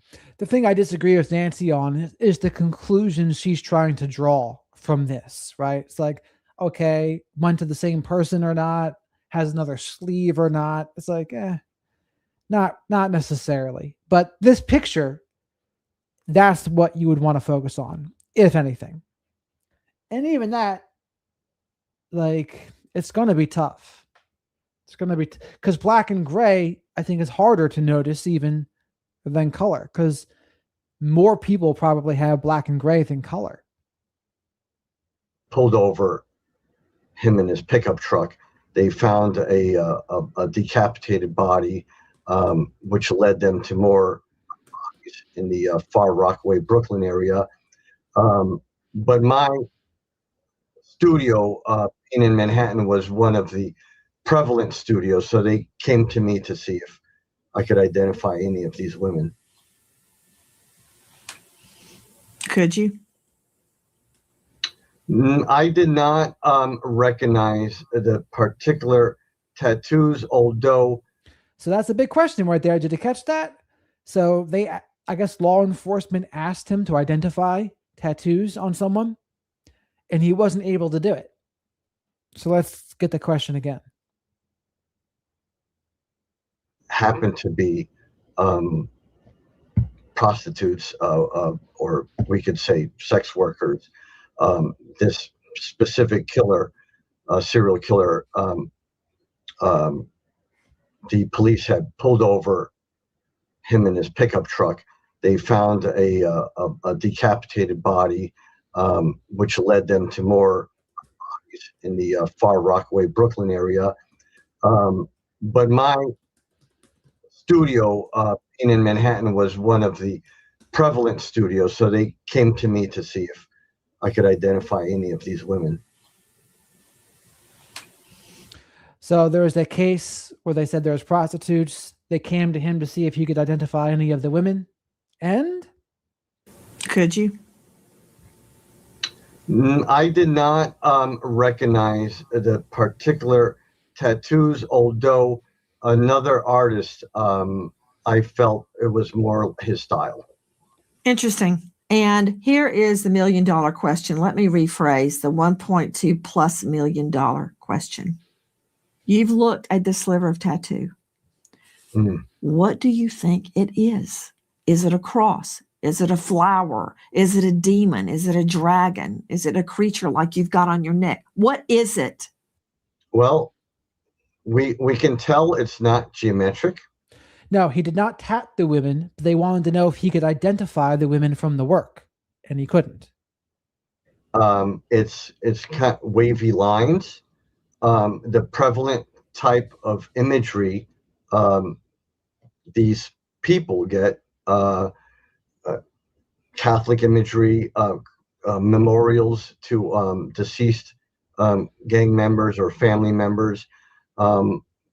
Most likely it's saints, clouds, roses, these kind of images that memorialize family members or gang members who become like family members to these people.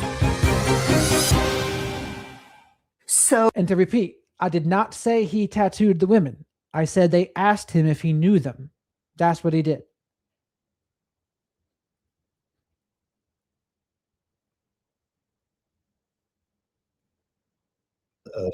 Long sleeve shirt and tie for that very reason.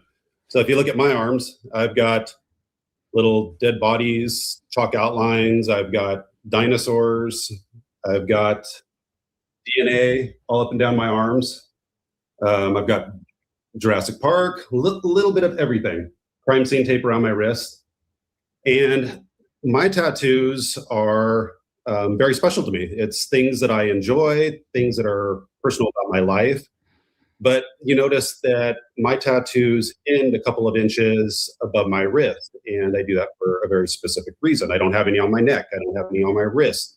And that's because when I go into a courtroom or when I'm out at a crime scene, I want to appear more professional. So when you start looking at tattoos that are lower down on the hands and wrists, you start thinking about the people that get these tattoos. And they are people like your tattoo artist said, provided excellent information, by the way. They might have been in prison. They might be parts of gangs. They are most likely not testifying as a professional in court. So that's more of the like the psychiatric analysis or the behavioral analysis, just figuring out what type of person might have this tattoo. Now, you then have to create a link from identifying the type of person that has the tattoo to the specific person that has a tattoo. And this tattoo being visible now can provide you a forensic link or a positive ID on not only a person, but connecting them to this crime scene. And so you have to think about how are you going to figure out, first of all, what this tattoo is, and then how are you going to identify this person? And I think you're on the right track with talking to tattoo artists like your guests, because those are the people that are going to be able to identify these specific, unique tattoos. I have personally investigated cases where, as a death investigator, I have identified bodies with tattoos. And you have to get a little creative. One case that I had in particular, it was a man that was found out in a river, and he'd been in the river for, I don't remember if it was days or weeks, but his body was severely decomposed. But he had a really unique tattoo on his body. And so during the death investigation, we were not able to identify fingerprints. We couldn't identify this person with dental records.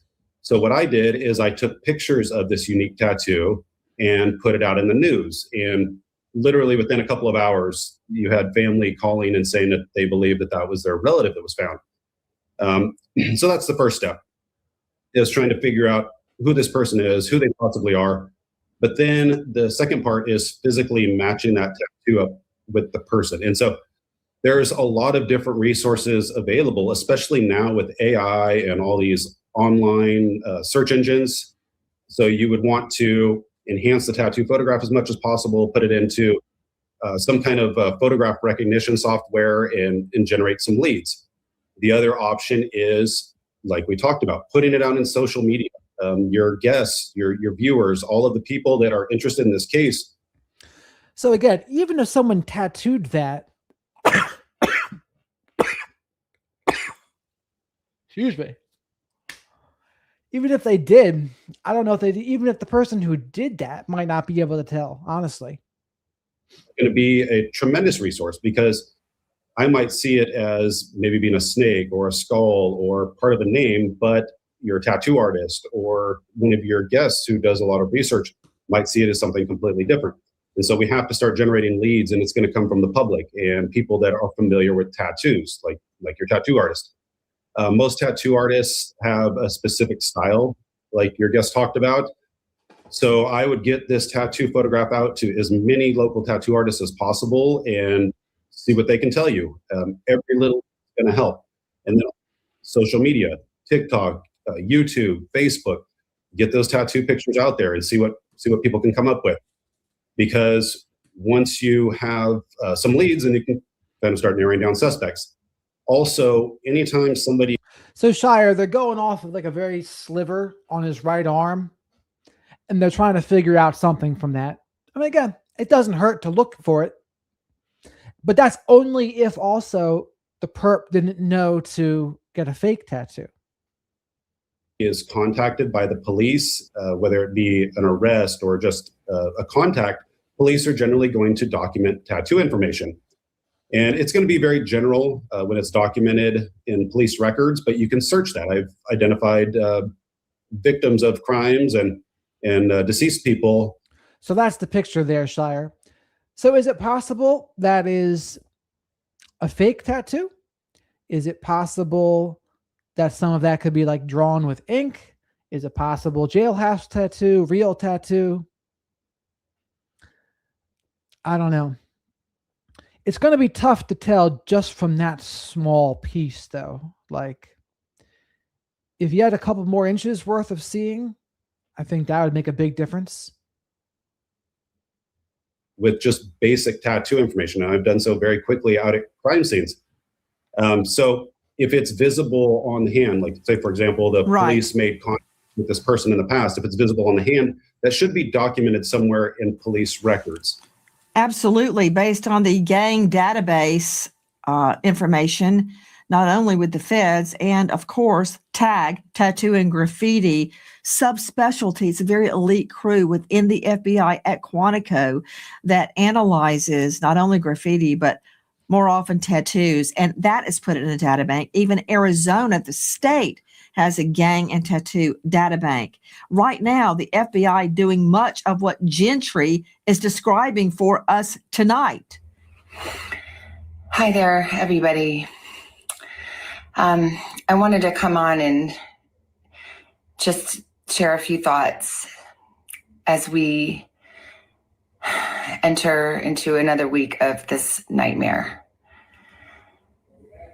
I think it depends. It depends on people's skin. It depends on the level of the profession of the person who did it. Were they a novice? Were they new? Was it jailhouse? It's hard to say. Because there's some pretty novice tattoos out there these days too, even from people that aren't in jail. Just want to say, first of all, thank you so much for all of the prayers and the love that we have felt, my sister and brother and I, and that our mom has felt. Because we believe that somehow, some way, she is feeling these prayers and that God is lifting her even in this moment and in this darkest place. We believe our mom is still out there. We need your help. Law enforcement is working tirelessly around the clock, trying to bring her home, trying to find her. She was taken.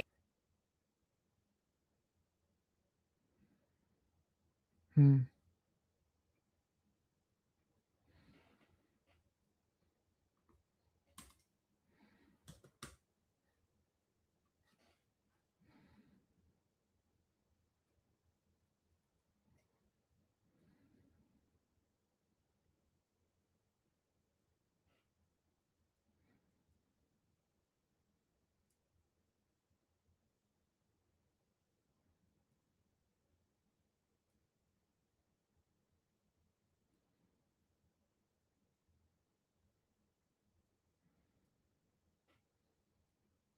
This is Hidden Killers with Tony Bruschi. Here now, Tony Bruschi.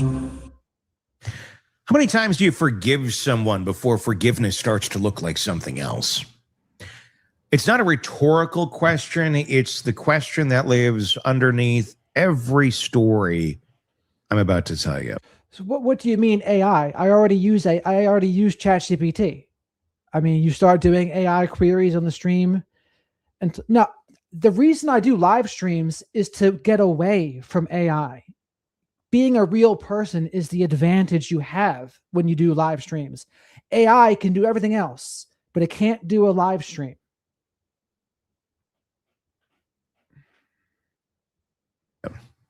And if you've ever loved someone who made that question necessary, you already know it does not have a clean answer. Let me give you the picture first. September 9th at 25, red carpet premiere of Spinal Tap 2, The End Continues, at the Egyptian Theater in Hollywood. Rob Reiner, 78, one of the most celebrated directors in American film history.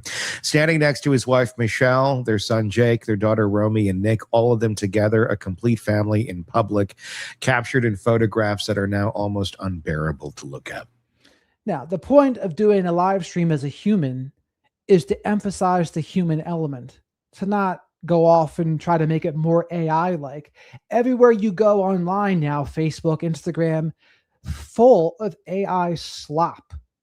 And even YouTube has some of it as well. So, like, I use it as a tool to answer questions sometimes. I'll type something into ChatGPT. But that being said, ChatGPT can be wrong too. Like, not that long ago, ChatGPT told me that Kamala Harris won the election. And it's like, what? So it's just something to be mindful of. I think ChatGPT is correct mostly, but then it can still come up with something like that. Because 96 days later, Rob and Michelle Reiner were found stabbed to death in their Brentwood home. Nick Reiner, 32, was arrested that same night. And Jake and Romy, the two people who had spent their entire lives as siblings to someone whose chaos they had absorbed for decades, delivered their verdict not in a courtroom, but through a source speaking to TMZ in a single sentence. Nick's defense is Nick's defense. They're not involved. Those words, not involved. And that sentence didn't come from nowhere. It came from a lifetime of something else entirely. Nick Reiner's first rehab stint was at 14 years old. By 2016, he had been through 18 treatment stays. 18. He was placed into a year-long mental health conservatorship in 2020. Police visited the Reiner home repeatedly over the course of a decade due to incidents involving Nick. And according to reporting, he was allegedly diagnosed with schizoaffective disorder. And sources say his medication was changed roughly a month before the murders after he complained about weight gain, a common side effect. The night before Rob and Michelle were found dead, the family attended a Christmas party hosted by Conan. So this, I mean, he's mentioning how Nick Reiner's family has cut him off here while he's in jail, which doesn't surprise me, especially since Alan Jackson is no longer his lawyer. And also, back to the AI piece, I mean, one of the more popular videos I did recently was going over that AI video. So, yeah, a lot of people don't like AI, but also at the same time, a lot of the AI videos do get views too, which I don't really like. But you look at Facebook and Instagram, the most popular videos are just AI nonsense. I mean, they're just like slop, fake slop. And even sometimes on YouTube, the AI faceless channels can still do very well. And O'Brien, Nick was reportedly acting erratically, asking partygoers if they were famous, getting into loud arguments with his father, and then they went home. Jake and Romy lived all of that. They didn't read about it in a true crime podcast. They absorbed it in real time at family dinners, at holidays, at red carpet premieres, where they smiled for cameras while carrying the weight of everything they knew. And even after the worst possible thing happened, even after their parents were killed, So, Honeybee, what do you mean by that hallucination effect? I'll be curious what your definition of that is. First instinct was to still try. Initially, Alan Jackson hired, one of the most respected criminal defense attorneys in the country, the man who just won the Karen Reed acquittal. That wasn't nothing. That was one last act of love from two people who had already given more than most people could imagine. Jackson withdrew from the case in January under circumstances he said was legally and ethically prohibited from explaining. By February 23rd, Nick stood before a judge with a public defender. Reports say Jake and Romy will not attend the trial. But Tron, what do you mean integrating it with questions? Like, what do you mean? Like, I don't get it. A visitor in more than 2 months behind bars has been his attorney. So that's where we are. Nick's defense is Nick's defense. Family's done. And no, I don't really want to integrate these streams to AI either. Like not more so than I already do. And we're going to get into this story.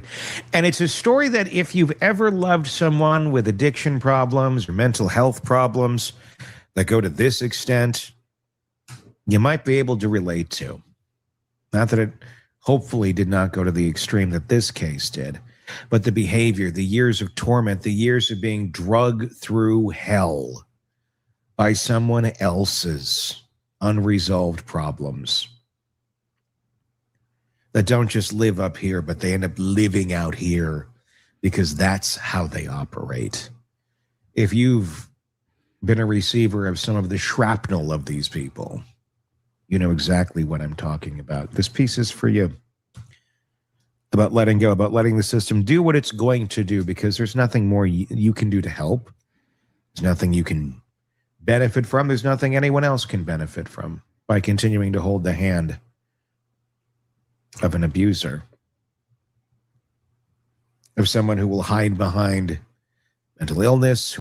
So, Tron, you need to tell me, what do you mean integrating it with questions? What does that mean? And gaining information during your live streams? Like, you mean using ChatGPT? Is that what you mean? You need to be more specific. Who will hide behind addiction as the excuses for their madness and torturous behavior of the people who care about them deeply. It doesn't just give them a free pass or carte blanche to destroy the lives of everyone around them because they have X condition. That's on them. And at some point, responsibility needs to be taken. And it's not the responsibility of anybody around that person to make. It's up to that person. And they either do or they don't. And Nick didn't. Give me your thoughts in the comment section on Substack and YouTube as we work through this. Here's where I want to slow down, because the instinct, I know it, you probably have it too, is to view this as abandonment. Two siblings turning their backs on a brother who is allegedly mentally ill, who may not have understood what he was doing, who may have been suffering. So even though that video got views that I watched that was AI, I mean, a lot of people hated it too. So, and also, I don't think people watch me because they want to watch AI. Like, they'd rather listen to me, I think. In ways the system failed to address. That instinct is understandable. It is also, I'd argue, exactly wrong.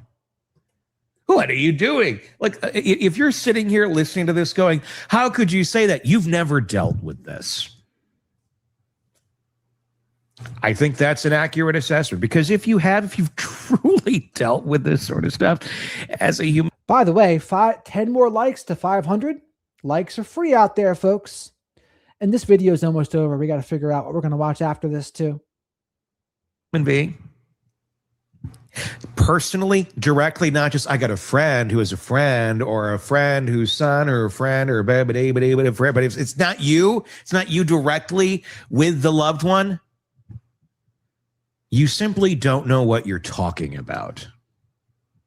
You don't. It's kind of one of those lived experiences. A lot of people can watch this and pick it up and go, I can agree, I can understand. But some will still sit on a high stool or a high. Yeah, I mean, I don't mind asking ChatGPT or Claude questions. Like sometimes it does help about, oh, how do you turn the case over to the FBI? Oh, yeah, local law enforcement or the Guthrie family has to ask. That's a good use to AI to me. But in terms of the personality, it's like, nah, you'd rather see the human. Like no one's going to watch the big podcast because it's an AI person. Pedestal going out and judging those who are like saying, screw this. How could you do that? Well, how could I? Well, you clearly haven't lived this yet. So that's, I don't need to really explain myself, and they don't need to explain themselves to anybody. And if you can't understand that, I'm sorry, that's on you. Go live in your world where it's like, oh, everything's happy and dandy and madness like this doesn't exist and everyone can be saved and everyone can figure their stuff out. And it'll be great at the end of the day. We'll all sing Kumbaya, have some hot chocolate and gather around a fire and tell stories of love and life. Unfortunately, that world doesn't exist. Because this isn't the first time a crime so devastating, so intimate, so final, stripped a family of the ability to keep holding on. And what those other families did and said tells us something important, not just about them, about all of us. Because there's a lot of other families who've been in this situation as well. Other families who've... And that's the thing with AI too. You have to make sure it knows it's okay to disagree with you. But even so, like I know it wants to validate people. AI's goal is to keep you using AI, right? It wants to keep you. Notice how you enter something into ChatGPT. It would always say, Jared, do you want me to follow up on this? Jared, would you like me to figure out this? Jared, would you want me to do a prompt for that? So it's almost like their goal is just to get you to continue using it. And more, and you go deep into the AI archive. So that's always a danger. Now, that's just the business, right? The business is they want you to use the product. But also, there could be more nefarious motives out there, too. We've had to say no more. In the face of the public judging them at times, in the face of other family members judging them at times, in the face of them judging themselves at times. Because ultimately, when you're in this situation, the biggest judge, the biggest critic you're going to have is probably you. Could you imagine if Tony Bruschi tried to use AI in his stead? It just wouldn't have the same impact, right? We need Tony Bruschi's prosecutor editorial style. Tony Bruschi and Nancy Grace, if they were to have a love child, who would they create? Tony Bruschi, Nancy Grace. Think about that. Man and woman. That's a good one to think about. Not somebody on the outside saying, how could you do this? It's you saying to yourself on the inside, how could I do this to my brother, to my own flesh and blood? How could you? Because you have no choice. Because they put you in this position, and the only choice you have, if you have an interest in surviving yourself and the interest of your loved ones, of your children, of anybody of merit to you that is an innocent bystander victim in this, the only option... Tony Bruschi and Nancy Grace have a child. Would it turn into an Erica Kirk? Would it turn into a Megyn Kelly? Would it turn into... Who else could it turn into? How about a man? Who would the man be? Nancy Grace and Tony Bruschi. I have to think about this one for a minute. You have is to get away, and as far away and fast from that abuser as you possibly can. Peter Lanza hadn't seen his son Adam in 2 years when Adam Lanza walked into Sandy Hook. Now that's a way to use ChatGPT. Song bits. Enter it into ChatGPT, Tony Bruschi and Nancy Grace. If they had a kid, what would it be like? Great idea. Elementary school and killed 20 children and 6 staff members. After the shooting, Peter. Now that's a good answer. Chris Hansen from How to Catch a Predator. That's a great answer, actually. Lanza spoke to Andrew Solomon for The New Yorker in what became one of the most quietly devastating interviews ever published. He said he wished his son was never born. Not that he mourned him, not that he struggled to reconcile the person he loved with the act he committed. He said he wished Adam had never existed. He said anything he'd done differently might have changed the outcome, and the outcome couldn't have been worse or more evil. He loved his son. He had tried. He believed the professionals who told him Adam wasn't dangerous. And after all of it, he arrived at the only honest place left. A grief so total there were no acceptable words for it, so he used the unacceptable ones instead. The interview didn't make Peter Lanza a monster. It made him the only parent in his position who was willing to say out loud what most families in his position only let themselves think at 3 a.m. And by saying it, he gave something to every person who had ever quietly wished their own destructive loved one had never come into their life. He gave them language. He gave them permission to acknowledge the truth of what they feel, separate from the truth. So ChatGPT has no courage, and all it said was a prosecutor's intensity with a podcaster's curiosity. But I think Danielle would be right. Probably would be a criminal. Of what they're supposed to. It's like the religious couple that has a child that's the exact opposite and rebellious. Feel. You'll notice that theme a lot on this channel. We don't sit over here and here's how you're supposed to react. Here's how you're supposed to feel. No, we like to go with the whole, you know what? Feel what you're going to feel. You have permission to do it. There's no right or wrong. And if your feeling is this person should never have existed, I wish. Dr. Phil, that's a solid answer too. Maybe Piers Morgan or Dr. Phil. I think you think Dr. Phil because of the bald. That night that I had the extra margarita at Chili's and we decided to get a little frisky, and then the spawn of Satan came about 8 months later. It's okay to say, maybe I should have gone with a Coke Zero that night. Then there's Dylan Roof. In June of 2015, Roof walked into Emmanuel AME Church in Charleston, South Carolina, sat down with a Bible study group, and murdered 9 black parishioners in cold blood. His motive, by his own account, was to start a race war. The crime was so calculated, so hateful, so beyond any framework or circumstance or illness that the usual mechanisms for family grief barely applied. His family released one statement expressing love for Dylan, grief for the victims, a struggle to understand, and then largely went silent. Roof represented himself during the sentencing phase of his federal trial. His family was not a visible presence in his defense. He was sentenced to death federally and later pled guilty to state charges, sparing the victim's family the burden of a second trial. The Roof family's silence was its own statement, not cruelty, not hatred, an acknowledgement that standing beside someone. So Bella, the world has come to a land of confirmation bias, obsession, echo chambers, and probably a lack of critical thinking, a lack of people admitting when they're wrong, calling out the people they disagree with. We live in wild times. Had become impossible, not because they stopped loving him, but because some acts make you approximately unattainable. You can grieve someone.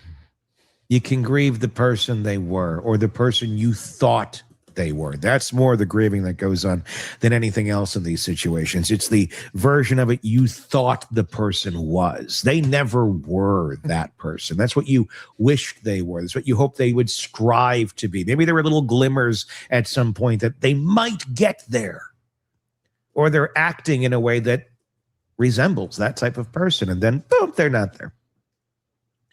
But you hold on to those glimmers of hope because you don't want to think the worst of your loved ones, especially before they do anything horrible. But when they do those horrible, it's like it slowly erodes that. And it's not always mass murder that makes. Yeah, so Rob Reiner did not want to think the worst of his son. But at that point, though, I think Rob Reiner needed some of Nancy Grace's mentality. Not Nancy Grace, Nancy Guthrie's mentality, right? And what did Nancy Guthrie say to Savannah? Well, if Savannah doesn't know how to be independent and doesn't want to leave the home, well, then I didn't do my job. That's one mentality, the Nancy Guthrie mentality versus Rob Reiner mentality of, well, we'll let him be here. We'll give him $10,000 a month when he's doing well. We won't make him get a job. And that mentality clearly didn't help him. I think he needed a little more accountability / tough love. Even though I know tough love has gotten a bad name, I kind of think he needed it. And I think his parents should have listened to the professionals, actually. I don't think professionals are always correct, but when they said to Rob Reiner, hey, your son is lying and manipulating in order to use drugs, that was true. That was true. And so they should have listened. And instead, though, again, nobody wants to see their child in this light, to think that their child, like no one wants to think their child's going to be the school shooter. No one wants to think their child's going to be the one that kills their parents. But in rare cases, it happens. Makes you think this. It's 1,000 cuts that lead up to that horrible moment. And you go, well, I kind of knew that 900 cuts ago.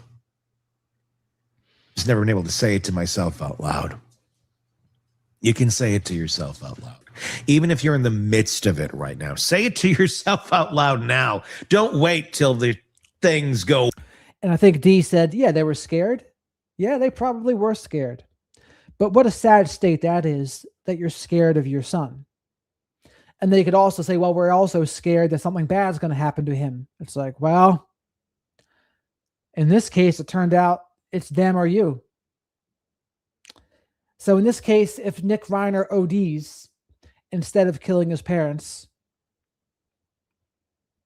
on the scale, now that we know the future, right? Maybe him ODing isn't the worst thing.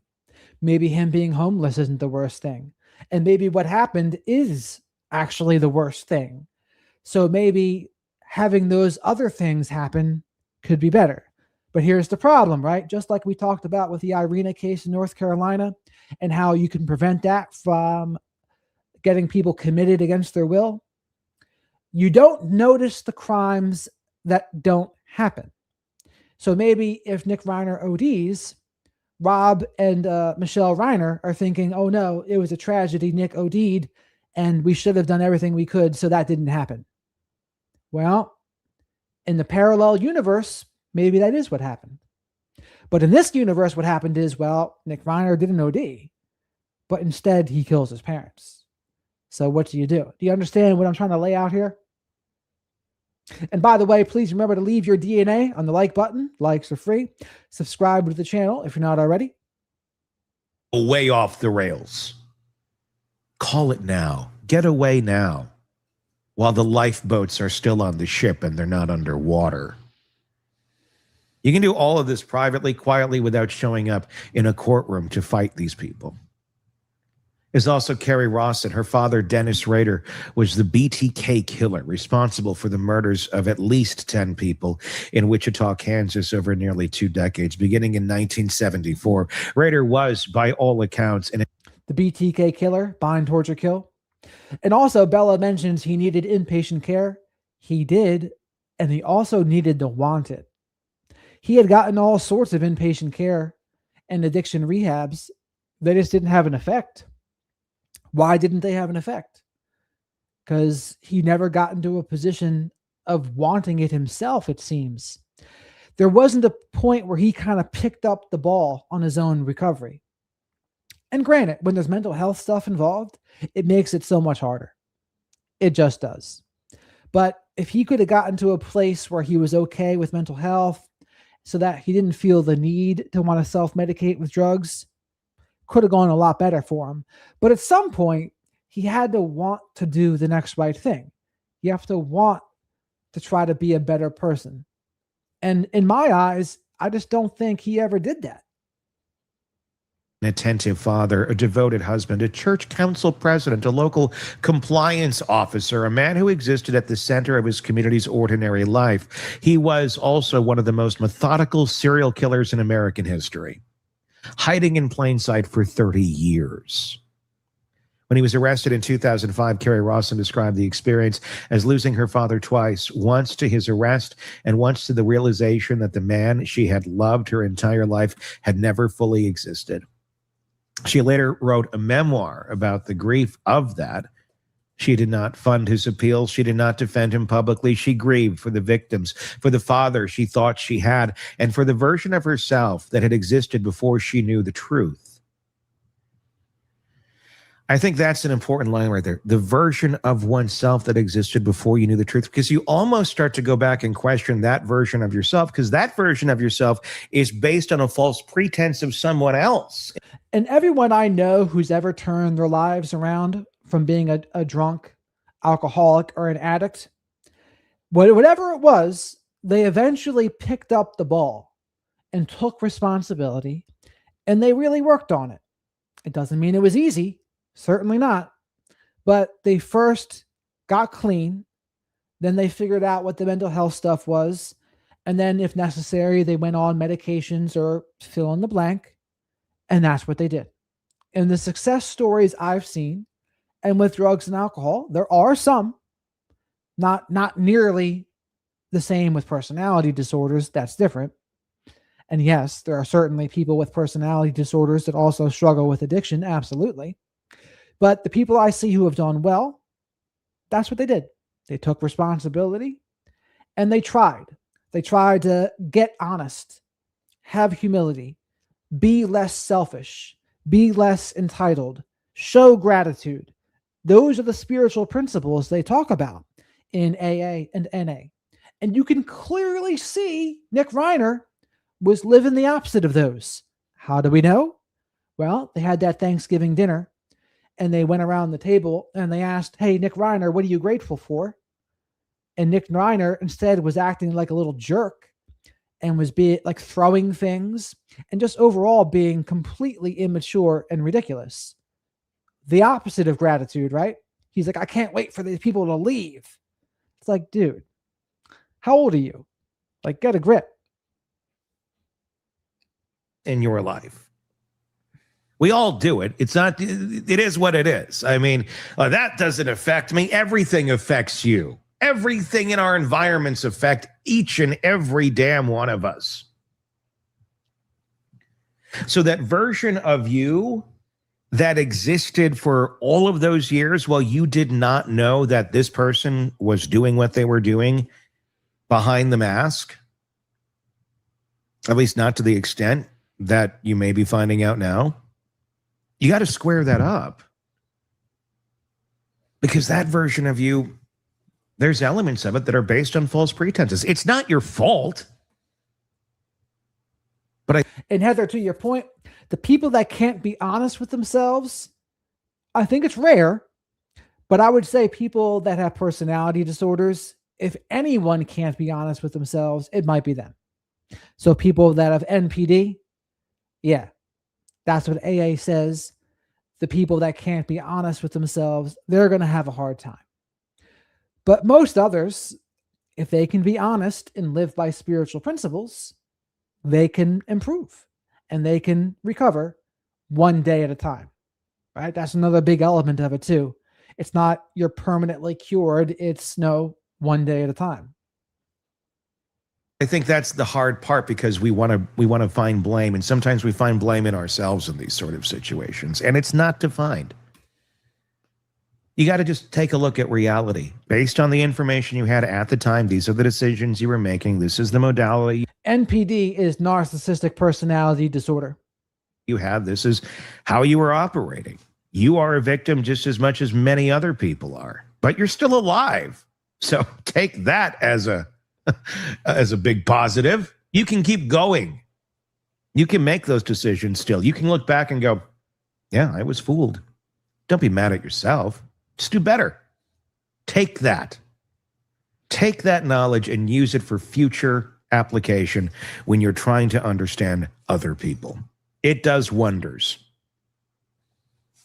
And it may help you from finding yourself in the same situation that you've been in. Recognize your past mistakes. Recognize these type of personalities. Recognize this type of behavior. Don't fool yourself into thinking people aren't capable of this sort of thing. They are, and they're everywhere. There's your happy thought of the day. They are, and they're everywhere. They are, and they are everywhere. They just always don't go to such a murderous extreme that lands them in prison. They just live like tornadoes, circling about their lives, destroying others with 1,000 cuts. Never anything that can be, imprisoned.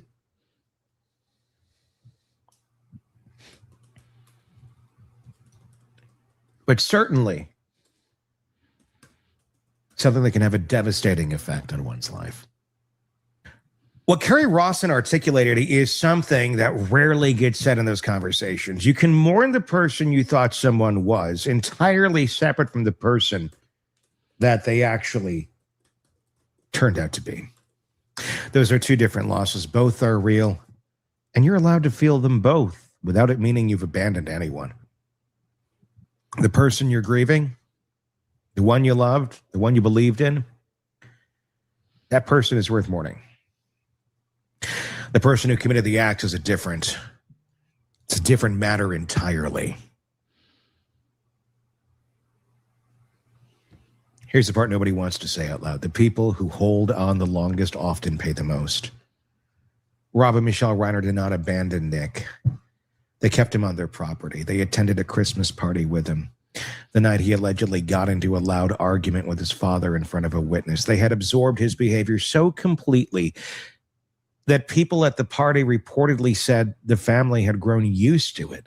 They loved Nick without limits, through 18 rehab stays, through a conservatorship, through years of police calls and erratic behavior and crisis after crisis, and they absorbed all of it, all the way to December 14th of 2025. Jake and Romy watched their parents do that. They watched two people they loved someone who allegedly killed them for it. And now they sit on the other side of the most unimaginable loss, watching a district attorney consider seeking the death penalty for their brother, while their father, who spent his entire... So Snow Baby said, narcs don't understand that they are narcs. And I would say, this is my opinion on that. I think it depends. I think sometimes they might not understand, but other times I think it's more like what Dr. George Simon said. It's not that they don't see, they disagree. And it's not that they aren't aware, they just don't care. So they might notice something's up, but they don't care. And if you don't care because you don't have character or you don't really have shame, you're shameless, you just keep on doing what you do. So which one it is, I think it depends. I think it depends. Jared, I'll take your silence as disagreement. Well, I'll have to figure out what you said to know if I should be upset or not. Public life opposing capital punishment is no longer alive to weigh in on any of it. The silence from Jake and Romy isn't abandonment. It might be, and I say this carefully, the first boundary the Reiner family ever successfully held. Nick's next court appearance is scheduled for April 29th, where a preliminary hearing will be set. The death penalty remains on the table. A public defender is building his case largely alone, and Jake and Romy Reiner are grieving privately in a way that protects what's left of them. Like a Mr. Rooster pulling out some Pulp Fiction quotes from The Wolf. Just because you are a character doesn't mean you have character. I'm 30 minutes away. I'll be there in 7. We spent a lot of time in these conversations asking whether someone like Nick deserves to be understood, whether the illness explains the act, whether the family has an obligation to stand beside the person who committed it. Those are legitimate questions, but they're not the only ones. Peter Lanza wished his son had never been born. Dylan Roof's family went silent. Kerry Rawson had to grieve a man who is still alive, and Jake and Romy Reiner said 3 words through a source to a tabloid, 3 words that contained everything about what it costs to finally, after everything, stop. We almost never ask what it costs them to hold on this long. We should probably start, because that's the story that doesn't get talked about. Give us your thoughts in the comment section on YouTube and Substack. The links are in the description. If you've not already, hey, be sure to check out M. Scott, you have one chance. I've spoken about the Nancy Guthrie case every day almost for 39 days. We talked about the Nancy Guthrie case for the first 45 minutes of this video. Then we went to Ashley Banfield, then back to Nancy Grace, who went over the Nancy Guthrie video. And now we're talking about the Nick Reiner case. So there's tons of content. Be mindful. our podcast, Hidden Killers with Tony Bruschi, wherever you're listening. Search for it. Press subscribe. Apple Podcasts, Spotify, wherever it may be. Go check it out. If this is resounding with you, press subscribe and leave us a review on Apple Podcasts. We do greatly appreciate that. And perhaps I should call out the rudeness of people when they do this. You see this all over the place online. People say, oh, they'll come in and they'll instantly say, dude, what's wrong with you? You're not talking about this. You're talking about that. It's like, how about you make sure you even understand what you're talking about first before you come in guns a-blazing? Like, imagine if this was a dinner table and someone just barges into the dinner table. Dude, why are you talking about this? You're just rambling. But because there's a disconnect online, people think it's totally okay to say rude things because you're not right in front of you. But let's not get it twisted. That's what it is. It's a rude, disrespectful and rude. We'll continue our conversation in the comments. Until then, I'm Tony Bruschi. We'll talk again real soon.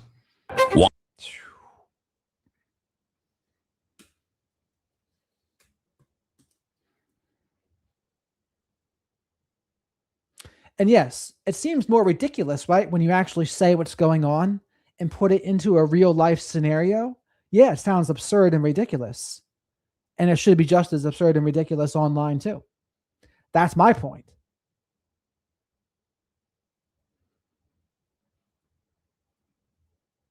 Matt, what do you make?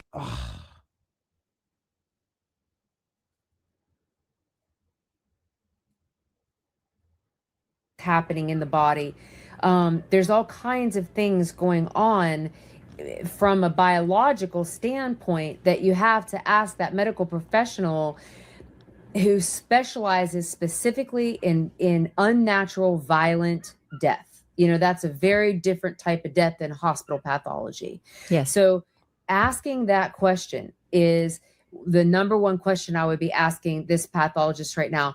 Could Spencer Tepee have made purposeful movement after the shot? And which shot? We have the wound to the hand. That's not going to be fatal. So the wound to the upper back, the wound to, what is it going through everything that all of the... And don't get me twisted. Often the right thing to do is to simply ignore and not respond. But sometimes, occasionally, some people need to be made an example of.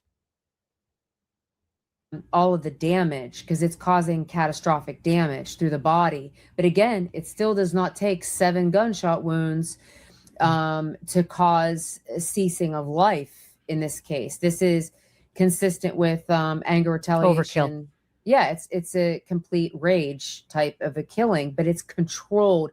And that's one of the things that I really, really want to get across is that this is inconsistent with frenzied attack. This is consistent with a planned, premeditated, organized, sophisticated, thoughtful, mindful attack. Methodical. Yes, absolutely. Very methodical. And so this is something I should start doing. When I see antagonistic comments, I should call them out in the chat to use as an example. This is an example of an antagonistic comment that's trying to get under people's skin. This person didn't do a good job, really, but that's their intent, to try to get under other people's skin and to get annoyed with them. So if they say anything else, just ignore this person. Not even worth the time. But it's a good example of antagonism. Well, this sounds obvious to me, but there's probably something I don't understand in this line.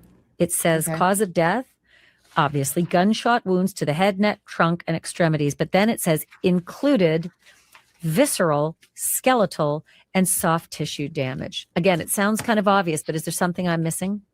Gunshot wounds to the head, neck, trunk, extremities, and visceral, skeletal.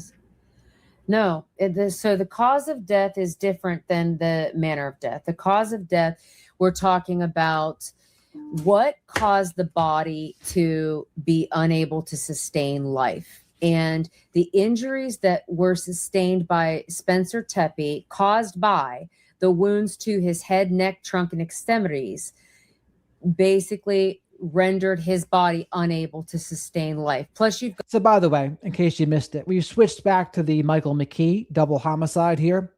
This woman's going over the crime scene, though she's only talking about Spencer's body because that's the only body she has information for. But Ashley Banfield did kind of tease the fact that there was an autopsy on both of them, and you can see medications or if they had been drinking perhaps that evening. That's something I'm curious about that. I don't know what I would think. I mean, what I would think depends on what it is, right? But we'll see. got a lot of bleeding. The bloodstains in this case, they're going to tell a whole story on their own. And bloodstains are, to me, one of the most honest forms of evidence, and they always tell the truth. They don't work for any particular side. They have no dog in the fight. They're waiting for someone who speaks bloodstain. I speak fluent bloodstain, and I'm telling you that this case, because he had no shirt on, the bloodstain evidence is potential to really give context to the wound pattern analysis. So we would use it in conjunction, use it in tandem. We would marry the two together within the mosaic of the victimology, suspectology, laboratory report. Thank you, George. We're apparently at 536 likes. See if we can get closer to 1,000. Leave your DNA on that like button, please. Subscribe to the channel if you're not already. I promise I've been, I don't know, I've been in a bit of a mood. But usually I'm a very nice person. I'm a nice person. We have a great flock of black sheep here that is very supportive and encouraging. But sometimes I use things as teaching moments. How about that? Because there's no better time to teach than the present. Reports, the firearms examiner's report, the test firing of the firearm, all of those things in relation to the gunshot wounds to the head, trunk, the neck, extremities. So, for instance, and it's consistent with homicide, not accident or anything else. There's no other way you can do this. I mean, for sure, manner of death is homicide. We're Yes, there. We got an arrest. We got an arrest. Man Yes, killed man. yeah. So, Right. And I say man meaning human killed human. Right. Not right. that man. He's Right. alleged. But I love that you said bloodstains will tell the story. We don't have that here yet, but you and I in the other episode, and we'll link that other episode in this episode as well in the description. But you told me before, and we discussed patterns of blood. So, for instance, if Monique Tepee is on the ground, is found dead on the ground, and underneath her is Spencer Tepee's blood spatter, then we know he was being shot before she died. But if you mentioned it earlier, if the shooter shot back and forth, that could also be a result of Spencer Tepee's blood being found underneath Monique. Maybe she didn't die there's a little bit of wiggle room there, right? Right. And so the sequencing events, when we're talking about bloodstain pattern analysis, we're talking about the analysis of the size, shape, location, and distribution of bloodstains. I mean, that's just the So, not to be too crude, but I imagine the goal is to get to Monique here, right? So you'd probably want to kill Spencer in front of her and then save her for last, more than likely. very bare bones of the definition. And blood, luckily for all of us, it behaves by the laws of gravity. Physics, right? And Physics and gravity, yeah. Yeah, I love it. I love gravity. You know, blood don't run uphill. You know what I mean? Like that's kind of like a catchphrase in that I've always have said. And people who pose bodies don't realize that body already bled down and that body is now sitting up. And flow patterns. So another thing that we're going to be looking for here for me is flow patterns. So, you know, how does the blood drip from the ear? And then all of a sudden, does it turn left or does it turn right? Because it shows that. So this woman on the left, she analyzes bodies and crime scenes. So that's the angle she's talking about it from. Like I said, this is kind of, once you realize how many shots there were, this is kind of more crime scene porn now. Just to be clear. The body is upright potentially at the time of the shot, right? And then the body goes forward or the body goes backwards. And so the blood will start to come down, but then it'll hook and it'll show you these different directions. And so it shows you movement after the infliction of injury. And so that's really, really critical when you have a multiple stabbing case or beating case, or in this case, you know, multiple gunshot wounds, because, you know, this is just, you know, he wanted that control and that structure. He really needed the production of this to go very well for him. So again, this is a narcissistic abuse, coercive control, domestic violence case. And what Michael McKee is thinking is, if I can't have Monique Tepee, then no one can. So I will kill Monique and Spencer. The kids, I don't even think the kids really factored into the equation. Now, when I spoke to Dr. Z about this, who I was thinking about having on tonight, but then I thought, what would we even talk about? And then Brian came out with the interview with Nancy, so I decided not to. But she was saying it was extra cruelty to not kill the kids because he kind of wanted them to grow up without their parents. I don't know if that's true. I don't know if his thinking went that far, but it might have. It might have. In this case where, you know, knives can be chaotic, and this is not like a dissociative frenzy. This is a very, very controlled attack where it's front to back, it's left to right, you know, in Spencer's case, it's dynamic. Yes, and and right to left in some ways, it's upward and downward. So you have these it's not static. This is as opposed to a victim sleep in the bed, you come up behind the victim, shoot the victim once in the back of the head, no movement, no purposeful movement after the time of the shot. This is indicative of maybe the victim is moving, maybe the offender is moving, maybe they're both moving together until the force is applied so greatly to the victim that the victim cannot. I wonder who has dogs barking in the background. It's certainly not Ashley Banfield. It must be her. Cannot move anymore. Right. You know, and so it's immediate loss of all this neurological function too. You know, like, and that's more on the medical side. But to me, like, you're being shot. You know what I mean? Like you're thinking what's happening.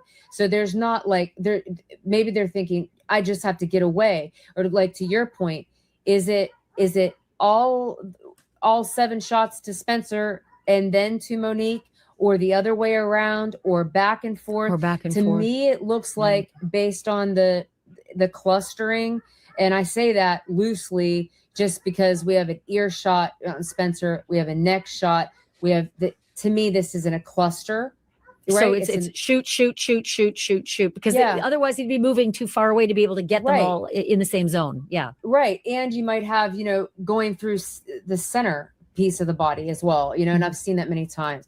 So for me, it's kind of like, I'm looking at it like, yes, there's movement, but how much movement? And that's where the forensic pathologist comes in to say, yes, okay, so here's the purposeful movement that this person could have made. You've got the distal area of the arm hit. You've got the hand hit. Those are not going to be fatal. And the forensic pathologist is going to explain what could be fatal, what caused a loss of blood to where the blood pressure was, dissipating, where there's, the person's going out like a candle.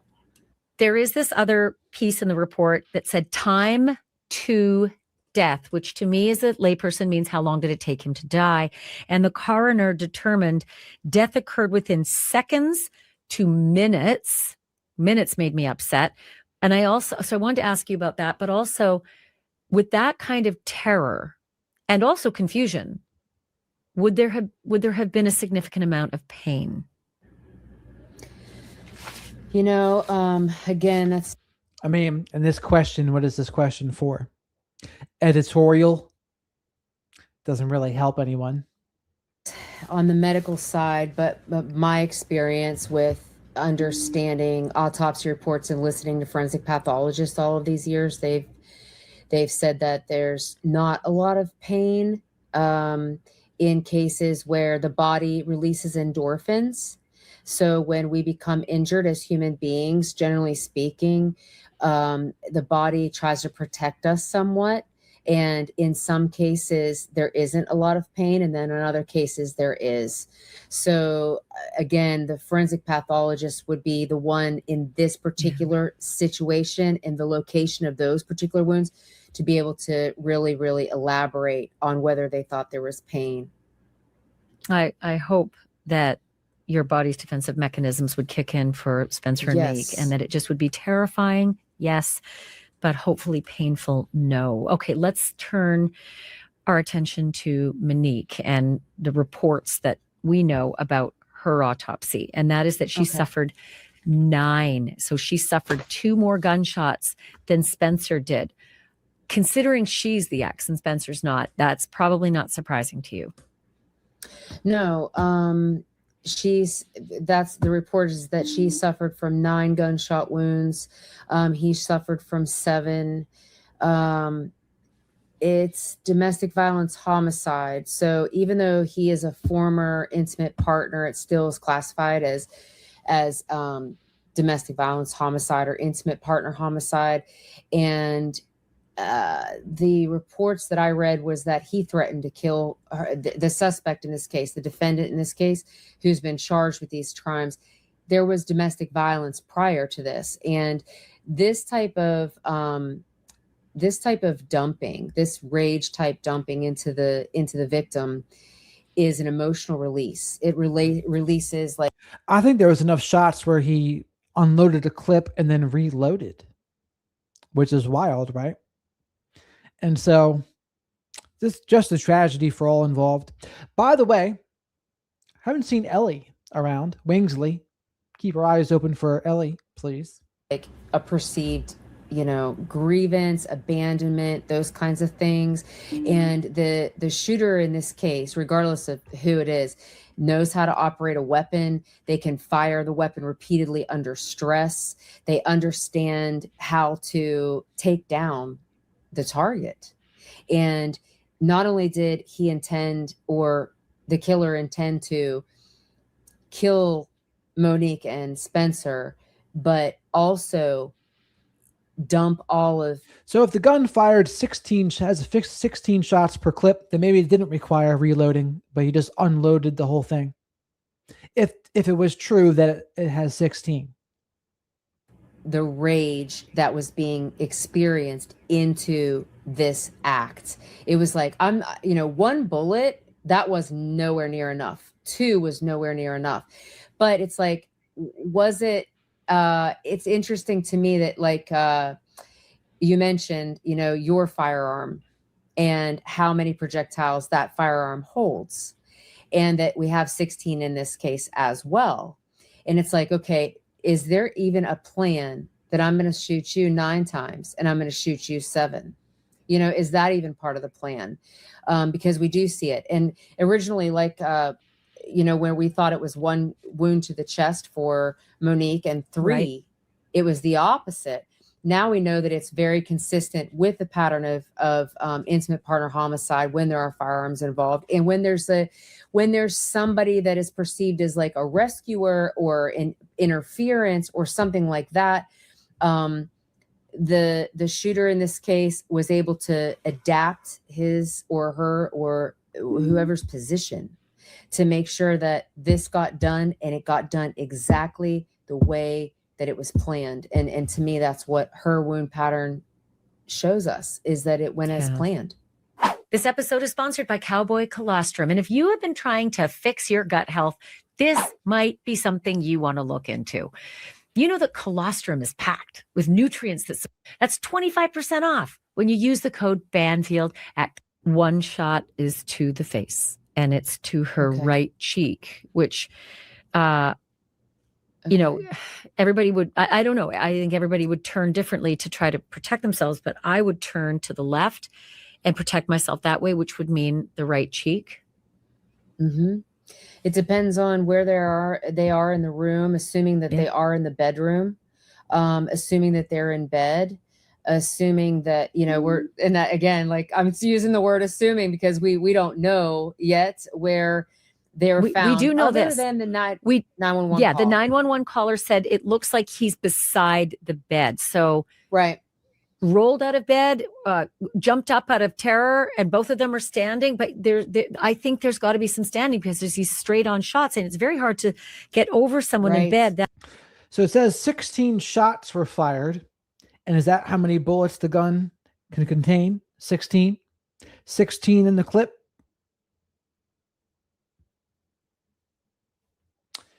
Wouldn't be surprising. That many times and then have them roll off. Logic. Right, exactly. And like, you're thinking about logic, you know, like I said before, you know, we know there's nobody standing on the ceiling, you know what I mean? Shooting downward into the bed. So it's like, it's consistent with, is Get up. Spencer Tepee on, You know? Yes. Is he on the right side of the bed? So if you're at the foot of the bed, you're looking at the bed, is Monique on the left side and Spencer on the right side? And then, or how about this? How about this? Someone who is so rage filled, will they be really satisfied just shooting you in the bed, or will they want you to get up?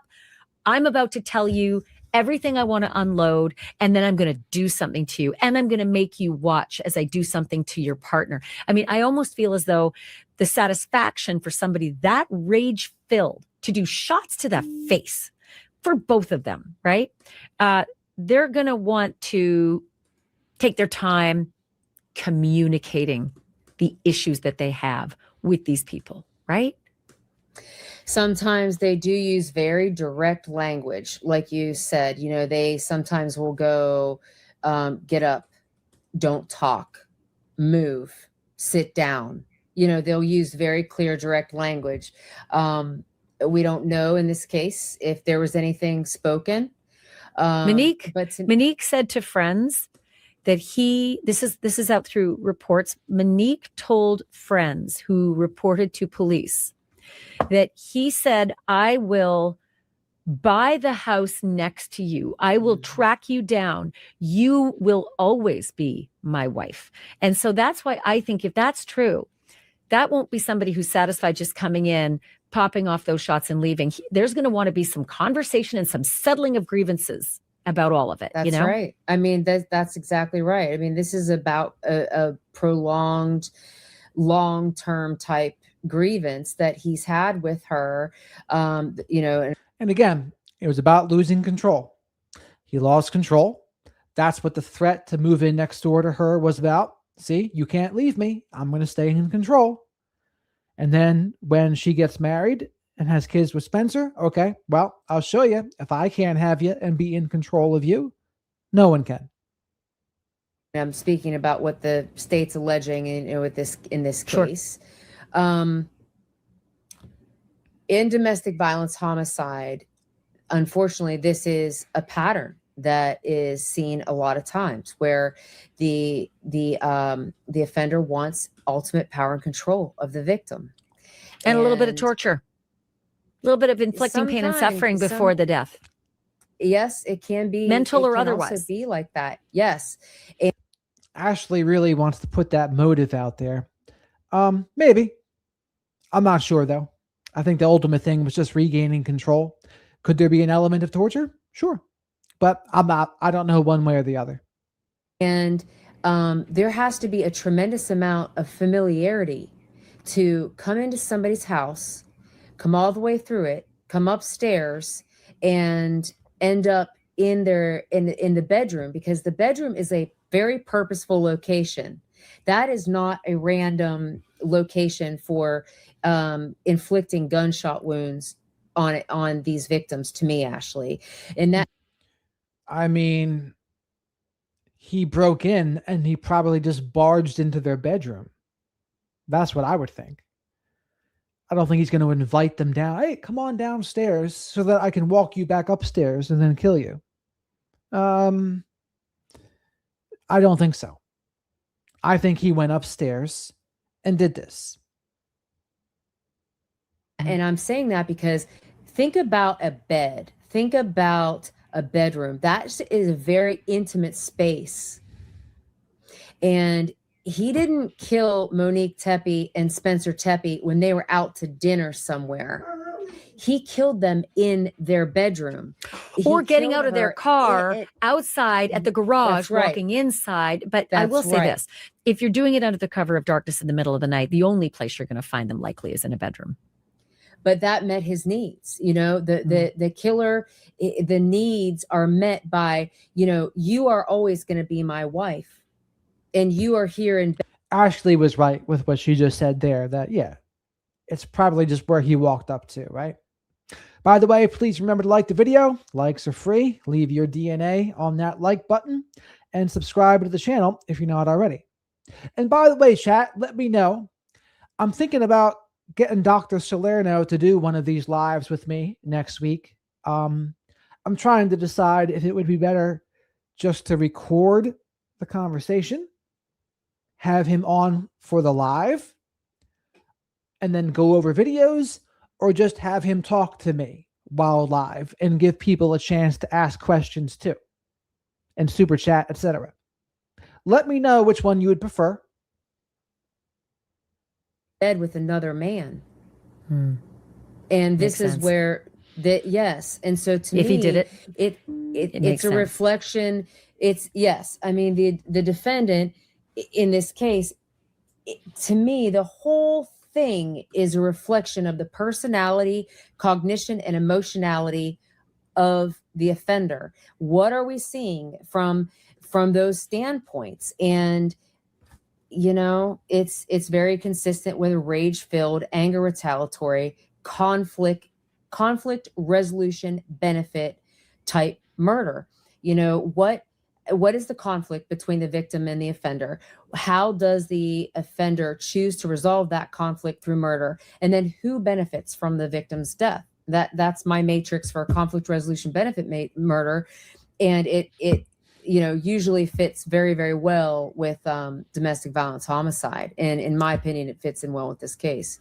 So let's talk about the other injuries, because again, 9 gunshots, the majority of the clip and what was in the chamber here. Additional, well, let's go with the chest. The chest apparently received 3 gunshots. So 1 to the face, right cheek, and then 3 to the chest.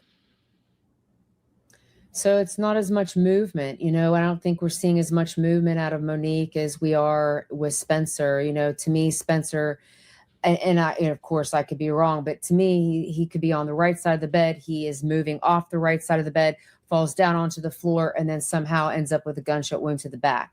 With Monique, it's different. You know, you have a gunshot wound to the right side of, you said right side of her cheek, right? Right cheek, yeah, a gunshot wound to the right cheek. Right. Okay. So right cheek, and then 3 to the right side of the chest. I just know 3 shots to the chest. I don't have the so we don't know right the or side. left. Yeah. Okay. No, yeah. yet. So like and we don't know if they're round. We don't know if they're ovoid. You know, we don't know what she was wearing.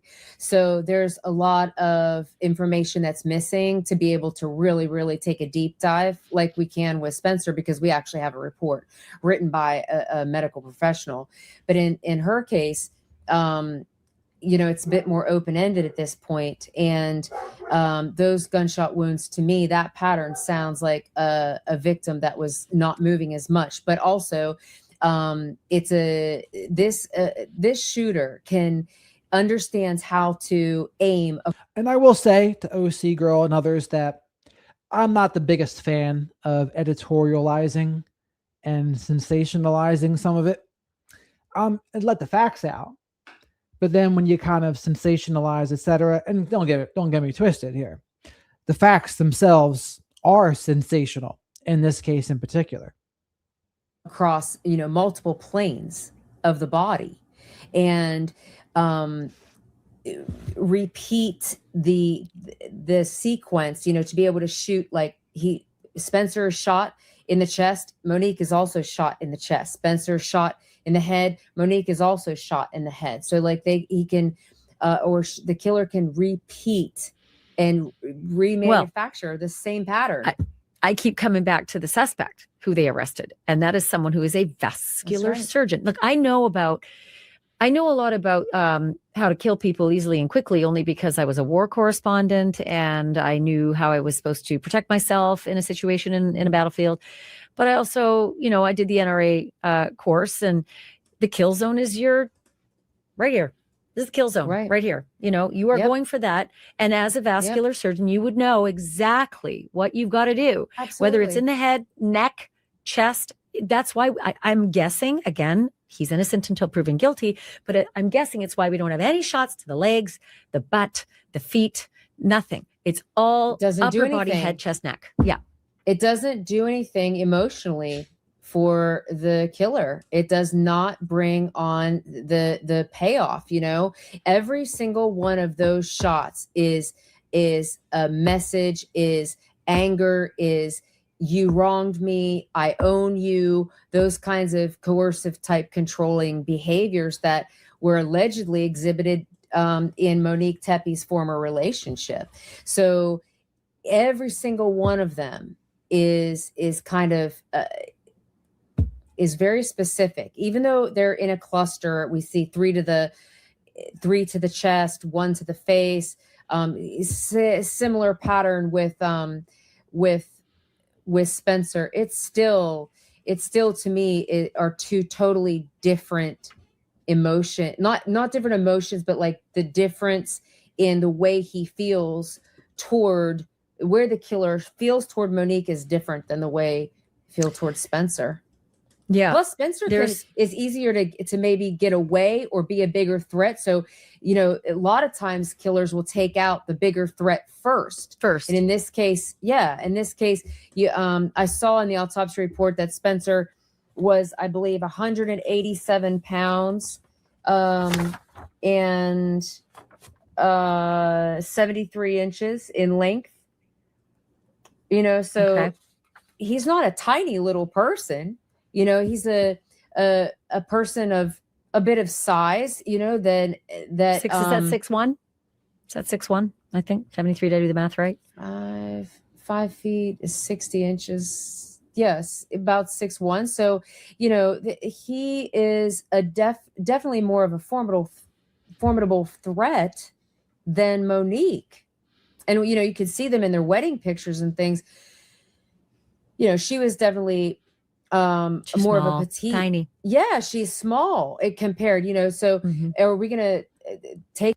So I would say, OC Girl, anyone that sees this video would not be able to be a part of the jury in the trial, right? Not the defense lawyer, the defense team, the woman that he hired, they would make sure of it, right? They need to have an unbiased jury, someone who knows nothing about the case, hasn't been tainted by any of these videos, etc.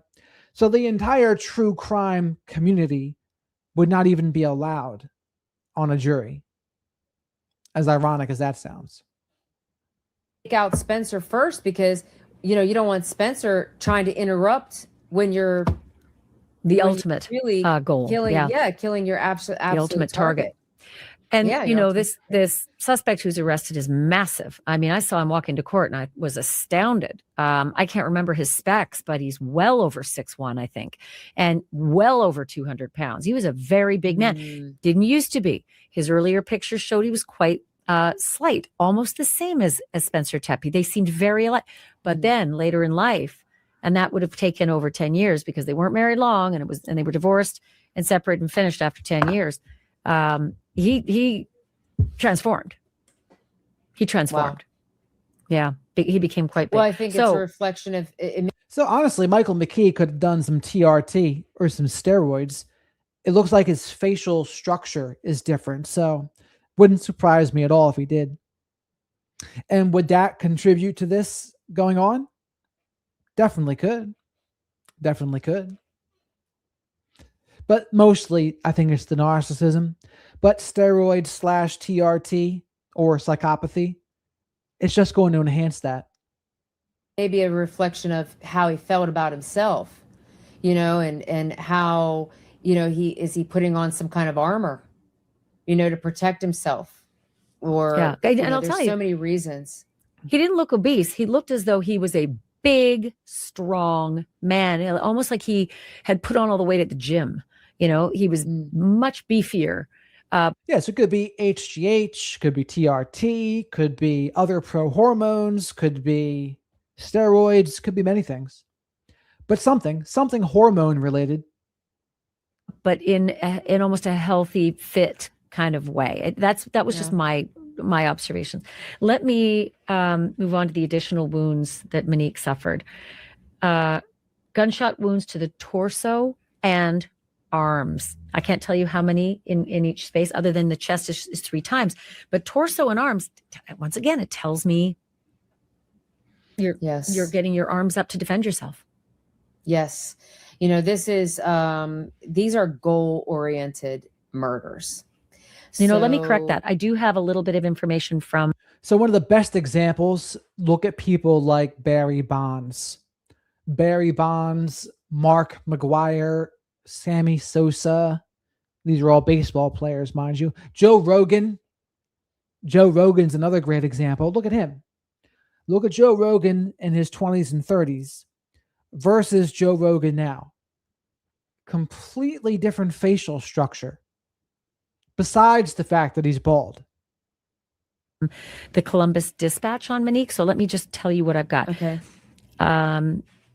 3 gunshots to the right chest, all clustered together. Now, is that shooter's right or is that victim's right?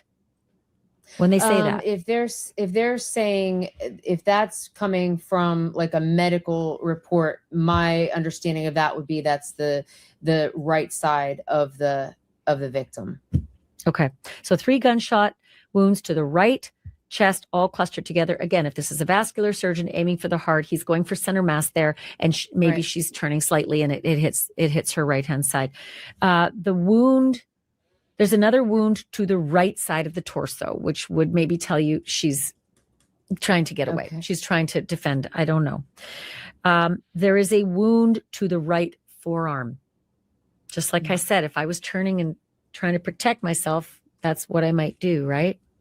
Right. And we see the same twist, the same kind of twist with, and these are all to the right, which is interesting because is she rolling off the other side of the bed? I think she's standing. I think at this point, there's Or no going the other joy. direction. I mean, there's so little joy for somebody rage filled to come in and just kill people as they lie down. I think he wants to make a statement, get up, get out of bed. I'm going to tell you, and then I'm going to hurt him in front of you, and then I'm going to take you out in the face. But you're going to know everything. I'm going to mentally torture you with everything that's on my mind for the last 10 years. So get up, or sit up or something, And then I'm going to own you for the rest of my life because this, is such an intimate act between any kind of murder is an intimate act between a killer and a victim, in my opinion. It's more intimate than any other act because you can only die with one person like one time. You know, that just is ask not a serial repeated- killer. Yes. It's their Absolutely. ultimate control in life. And they can, you know, unfortunately, killers, the murders don't start when the victims die, and they don't end when the victims die. The murder really starts when the killer starts planning the murder. And I don't think they stop until murders don't end with the death of the victim. They more or less end when a killer stops getting satisfaction from the murders. And I think that that this was, again, goal-oriented murder in this case. Very deliberate, very purposeful locations on the bodies. Again, not in the legs, not in the big toe, not in the tip of the finger. This is to the head, to the torso, to the kill zone. And it is lethal. It is prolonged, lethal, rapid attack that is for the purpose of inflicting pain, injury, death, and the cathartic release of all of this anger and power and control. Domestic violence is about power and control. Domestic violence homicide is about power and control as well. You know, it also reminds me of my protective equipment when I was at war. I had a flak vest that covered my front kill zone and my back kill zone, not much in the side. And I had a helmet, you know, for the head kill zone. So that tells you he would know, as a vascular surgeon, if he's guilty, he would know exactly how to do it easily and quickly and make it painful and make it loud and ugly. And there's more. I told you there's a wound to the right forearm. There's also, according to the Columbus Dispatch, a wound to the right hand. So forearm, hand, and 2 wounds to the left upper arm. So maybe 2 of them coming up, you know, again. Yes. This is the ultimate sign of don't do it. You know, almost every animated, you know, scene shows somebody saying no. And this is sort of the position of defense, you know, of putting your right arm above your head and left arm at your face and trying to protect yourself from whatever's coming. All right. But, you know, one thing that, like, you know, fictional shows like that get wrong is like how people like fly around when they get, you know, like fly onto the ground, like in this very dramatic way. It's typically not like that, you know, with gunshot wounds.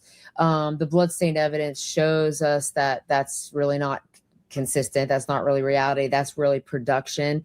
But in this case, like you're saying, it's consistent with defensive wounds. It's to trying to protect herself. I think we see the same thing with Spencer. The same thing. The arms come up, you know, they don't open themselves up. People close themselves up, you know, like shells, like they try to protect themselves if they're being attacked. And, you know, he has the position of a weapon. The weapon, they're not armed, right? So, you know, we don't have any information that they have any type of weapon. So he's got the upper hand. He is in control of this situation, and he can call the, no pun intended, but literally call the shots, you know what I mean? Of how this is going to go down, and start to finish. Make sure he's and make sure that he's accomplishing every single goal from the emotional and the cognitive state, that the organization of the whole thing, the sophistication of the whole thing. So again, I talked about this earlier, but I'm going to let you know now that another piece of the report of Monique Tepee's autopsy suggests that she was shot at close range, which I'm looking through this pattern, as you call it, the wound pattern analysis. And I wonder if he shot her in the chest 3 times. Again, the killer, whoever it is, shot her in the chest 3 times. She's trying to protect herself, and she gets the wounds in the hand and the arm and the forearm. And then she's down.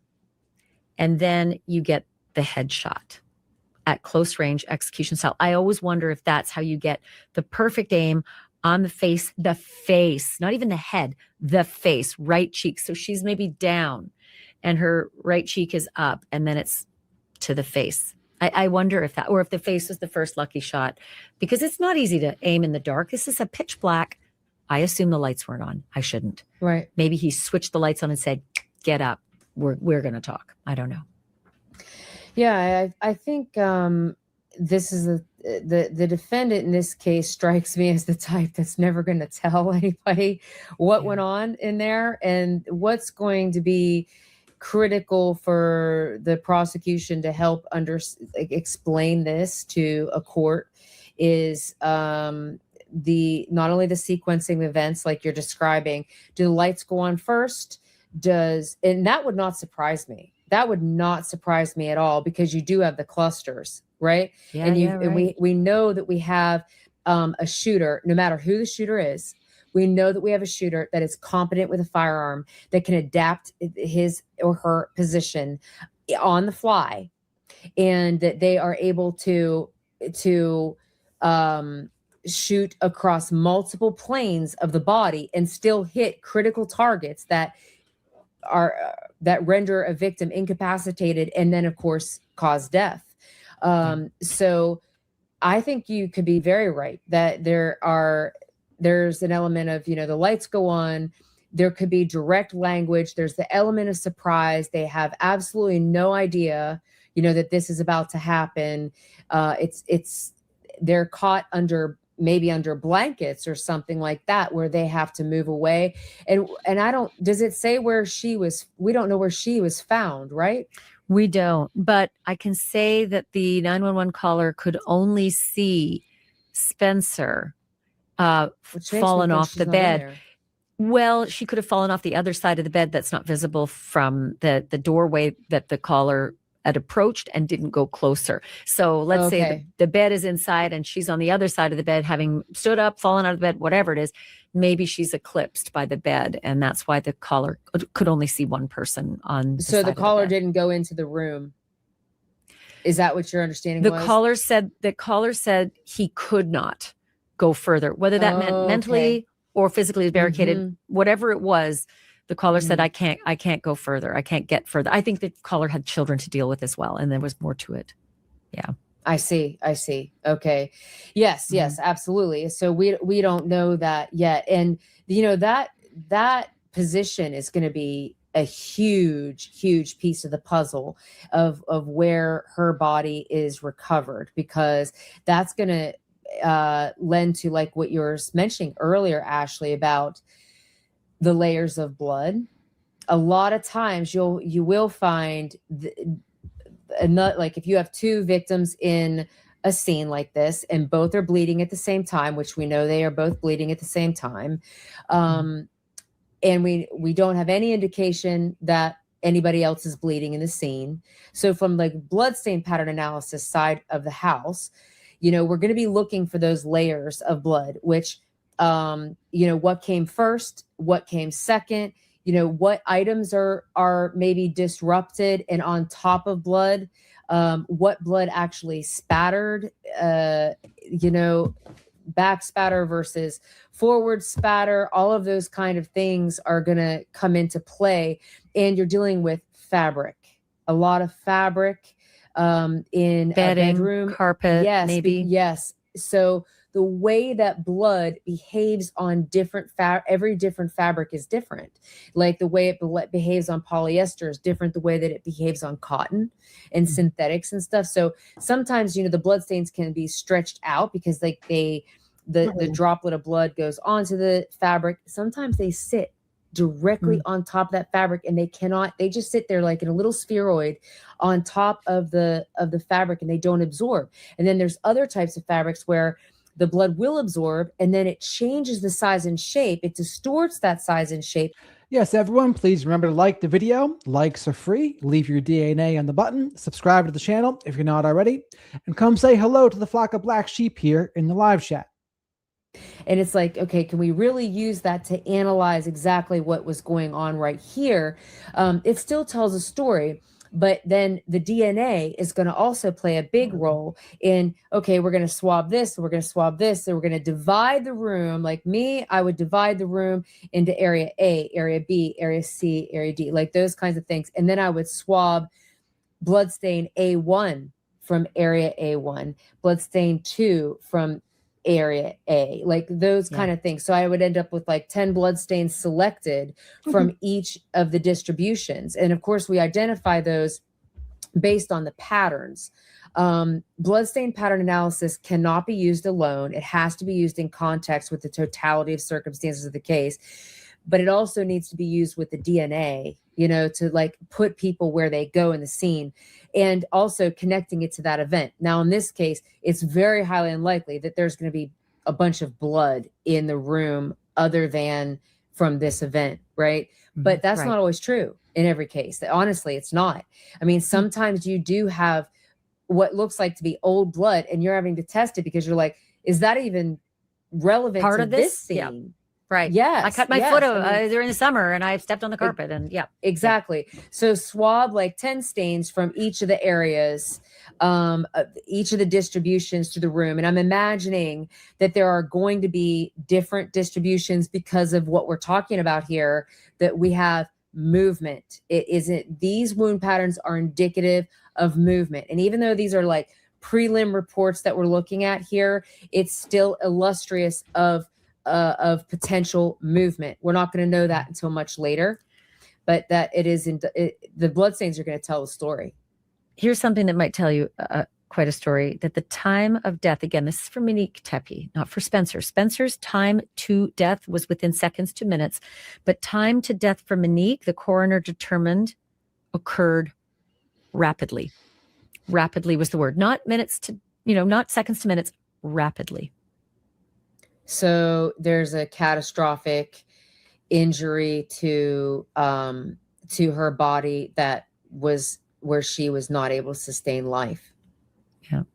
That either the head wound first, or in the circumstance, I imagined the multiple shots to the kill zone, the heart right away. Listen, I've heard about the firing squad being one of the quickest ways to die because the aim is to the heart, and multiple gunshots to the heart mean you are dead within seconds, not minutes. You don't sit there and bleed out. You die fast. And they've said that that kind of execution is actually, strangely, one of the most humane, because you die so quickly. And that's what I wonder, if maybe the 3 shots to this right side of the chest might have been the rapid death. Yeah, it's very possible. Rapid death, sometimes they'll use words like immediate death, things like that. So this pathologist is, as you're reporting, like they're using the word rapid, meaning that, is there a loss of blood pressure? Is there a loss of neurological function? Is there a loss of cardiac function, pulmonary function, very, very quickly? There's one last thing I want to ask you about, and it's some of it's not surprising, some of it is very sad. That's the toxicology results for Spencer and Monique. No alcohol or illicit drugs found in either Spencer or Monique's autopsy. But with Monique, they did find prescription medications that were detected, and that included an antidepressant and an antihistamine. The antidepressant is what's sad to me, is because I think she had reported to friends, if they're telling the truth to the police, that she was, ridden with a lot of anxiety about this ex of hers, and that he was nonstop and had made these threats that were ongoing throughout the time that she was, between the time she died and the time that she left him. Again, this notion that I will always find you, again, if it's true, I will always find you, I will buy the house beside you, and you will always be my wife. I mean, I just can't imagine that wouldn't affect you to the point of needing to be medicated. Yes. And, antidepressant medication can also be used for anxiety too. So we don't know the medical reason why she was taking that, but it could be one or both. And absolutely, I mean, the fact that if this is true about what she was experiencing in the last, and I'm going to say 30 days, because I saw something where there was allegedly an element of stalking potentially going on prior to the murders of Monique and Spencer Tepee. And in domestic violence homicide, it is very common, if not statistically significant, that we usually find like whatever the trigger is or whatever the catalyst is within sometimes 7 days, but 30 days prior to the death of the victim. But I don't know that I've seen it as much. We got that, we got the report. dry run alleged on the 6th of December. It's 24 days before the killing. So yeah, that's I mean, within 30 days. if that is all true, Yes. yeah, that's she was at the Big Ten championship game in Indianapolis on December 6th. My son was there at the same time. That's why I remember that date so clearly. And she was with friends and with her husband, and she had to leave the game midway through. And Spencer told the friends, Monique had to go back to the hotel. Something's happened with her ex. And we have learned that the ex was seen on the Tepee's ring cam, or at least the Tepee is the ex was recorded. Dr. Michael McKee was recorded in the home, in the area of the home, the curtilage of the home, which is, your property, skulking around for a couple of hours. That's my lingo, but it was several hours. He was on camera on the curtilage of the Tepee home. Don't know if he got inside. Just know that he was there. And then if you imagine they have these ring cams, and maybe that's what she saw on her phone when she got an alert, there's something at your house, and then she can see her ex maybe walking around her house, and that's why she needed to leave the game. So yeah, there's anxiety. There's a lot of anxiety about that, because there's no way the police would know about Dr. Michael McKee allegedly being on the curtilage of the Tepee home unless someone from the Tepee family gave it to them. Did they report that? I'm wondering if Monique reported that he was there to police, like if there, was a report of the stalking type behavior prior to this event. I can tell you, no, the police said that they'd had no reports of disturbances from the Tepee's home. They had not had that report. Now, there's all sorts of semantics that you can apply to that. Did they get a report that there was an intruder or that there was someone? I don't know. But the way they worded it made it sound as though there'd been no reports of an incident at the Tepee home regarding domestic violence in any way. So stalking, of course, is one of the most common precursor behaviors that is observable in domestic violence homicide, whether it's a current, temporary, or former intimate partner. So that kind of, just runs consistent with this entire situation. And the more information that I hear, I was debating someone in a comment section. The more I can understand the dynamics and the characteristics, not only of the scene, and just kind of imagine what this is looking like, and what I expect that we'll find as we get closer to where this case is going to be put before the court. And again, like the way that domestic violence works, it's always about power and control. So there's also this element of organization.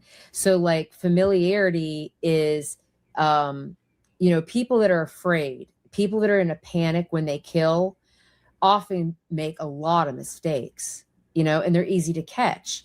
But people like this that commit these types of homicides, when they do this, they're planning. So like that stalking behavior, is it twofold where it is that where the murder actually began? Is that where it actually started? Did it start prior to that? Did it start, you're always going to be my wife, I'm going to buy the house next door? For me, I'm looking for that. Where did the murder actually begin? And what is the catalyst here? I'm not exactly sure what the trigger is, but I can tell you that from that, if that is true, that Mr. McKee was observed on the camera footage on the 6th of October. And I believe their date of death, is it not the 30th of December? Not October. 30th. It's 24 days before the December. No, it's 6th, December, and the December 6th is the observation that's in a police affidavit of him on the curtilage of the Tepee property. And on that same day, the Tepees are traveling. They're in Indianapolis for the Big Ten game, and she has to leave the game halfway through. She's there with her friends. These tickets are expensive. This is an incredibly important game for Indiana University. I know, because it's my son. And she had to leave and go back to the hotel because there was some issue with her ex. And there you have it. I mean, you can put two and two together. I mean, there. To me, I don't know. Like I said, the murder sometimes starts way before the death of the victims, and so like this, the stalking behavior, is consistent with the pattern of domestic violence overall. But then on top of that, the familiarity with the house, that makes an offender more comfortable. So that's why you see, like, in like serial robberies and serial burglaries and things like that, like they want to become familiar by casing. You hear people say, oh, they case the joint, right? And they're casing. Yep. Is that what he's doing? Is he becoming more familiar? Because that lessens his own anxiety. But let me tell I you, don't see it. I don't see anxiety in the scene at all from him. He was off from work that day. So very convenient. And you know what? With social media these days, who knows if there wasn't some social media blast that went out somewhere saying, can't wait to see you at the Big Ten game this week or next week or whatever. So that would alert someone. But it's a long drive. 10 hours away. I could make a trip that It's day. 10 They're going to be away. hours? They're going to the Big Ten game. Yeah. From his house Well, to her between house? so it's a 6-hour drive-ish. If you're going to stop and get gas and eat and go to the bathroom, Okay. I know it's going to be. So I did scroll up. I didn't see anything about my name in other groups. I heard Song say she's leaving because she didn't want to listen to it anymore because it was depressing her.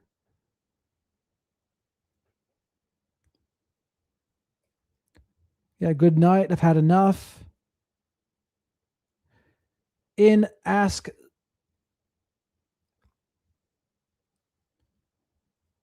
So she was saying that to someone else, the questions. But what questions? I mean,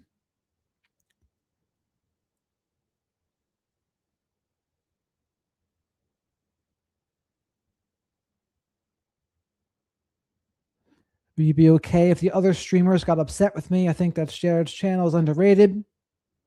I feel like he deserves more people to know his channel. Well, I appreciate that. But what else?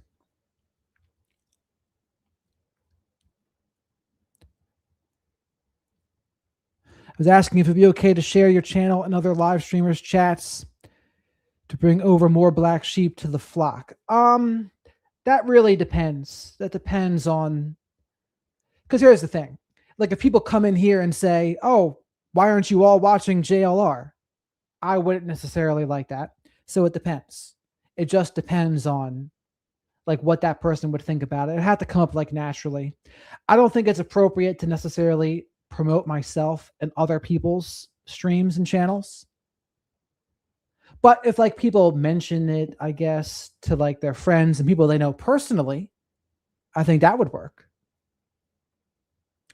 It's going to be 6 there, 6 back, or 5 there, 5 back if you race and wear a diaper, But yeah, I mean, you're going to drive a long way. You're going to need the day off. You're going to need the day off to get there and back and do these a couple of hours on location. That's the other thing. A couple of hours. The planning is, if it's him, the plan, right? If Mr.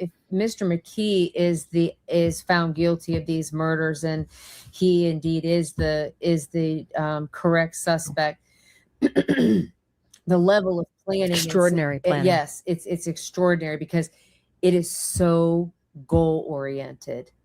It is so goal, and he's a surgeon. Mr. McKee is a surgeon. He is a goal-oriented person. A surgeon, you can't become a surgeon easily. That's a lot of hard work. It's a lot of time. It's a lot of education. It's a lot of studying. It's a lot of things. Up to 15 years. Yes. Dedication and being able to be like, this is the goal and I'm staying on my path. So when you're looking at the personality, we don't know a lot about him yet.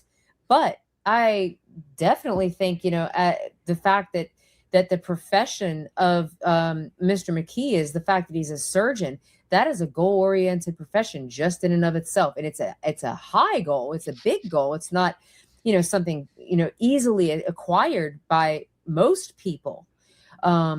So it's so consistent with the scene is always a reflection of the personality, cognition, emotionality of the offender. And as we continue to talk, Ashley, is it unbelievably sad and tragic? Yes, from every standpoint that we could possibly discuss. But it is also totally consistent with what we know so far about the defendant who has been charged in this case. It's consistent with, I think the state is moving in the right direction. I don't know either, but they believe that they are. Dr. Petler, I could talk to you for hours, and I have already had you for over an hour, and I know I've overstayed my welcome. I cannot thank you enough for this. You're absolutely brilliant, and I so appreciate the way you think. I think everybody who's watching right now, I like to call it our coffee clutch, our community, whatever it is. We are really invested in these kinds of stories and this kind of justice for victims. And so hearing you walk us through this and help us understand this is just so invaluable. Thank you. Thank you so much for having me. All right. That's the end of that. So that's about it for the night here. That whole part about Michael McKee there at the end, though, it's like, okay. It was just kind of, I don't know. I'm not sure how I felt about that. It's about the anger and rage and the regaining control. The rest of it is just the graphic part that's just not really necessary. The jury can hear, the judge can hear, but outside of that, it's like, okay, what are we really doing here? But tomorrow, if you're a member, 8 p.m. Eastern, members only live stream. So we can check that out. So with that, that's really all I got for the night here. So thank you to all the super chats and to the people who liked, comments, the people who are new to the channel and who have subscribed.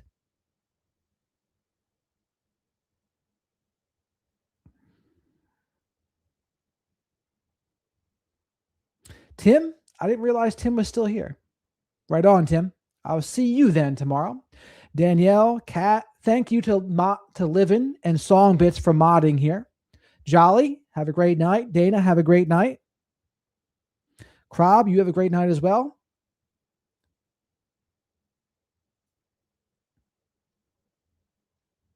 Miss Kim, have a great night too. Jensky, great night. Christy, you have a good one. George, thanks for all your help. Deb, thank you. Dana, thank you.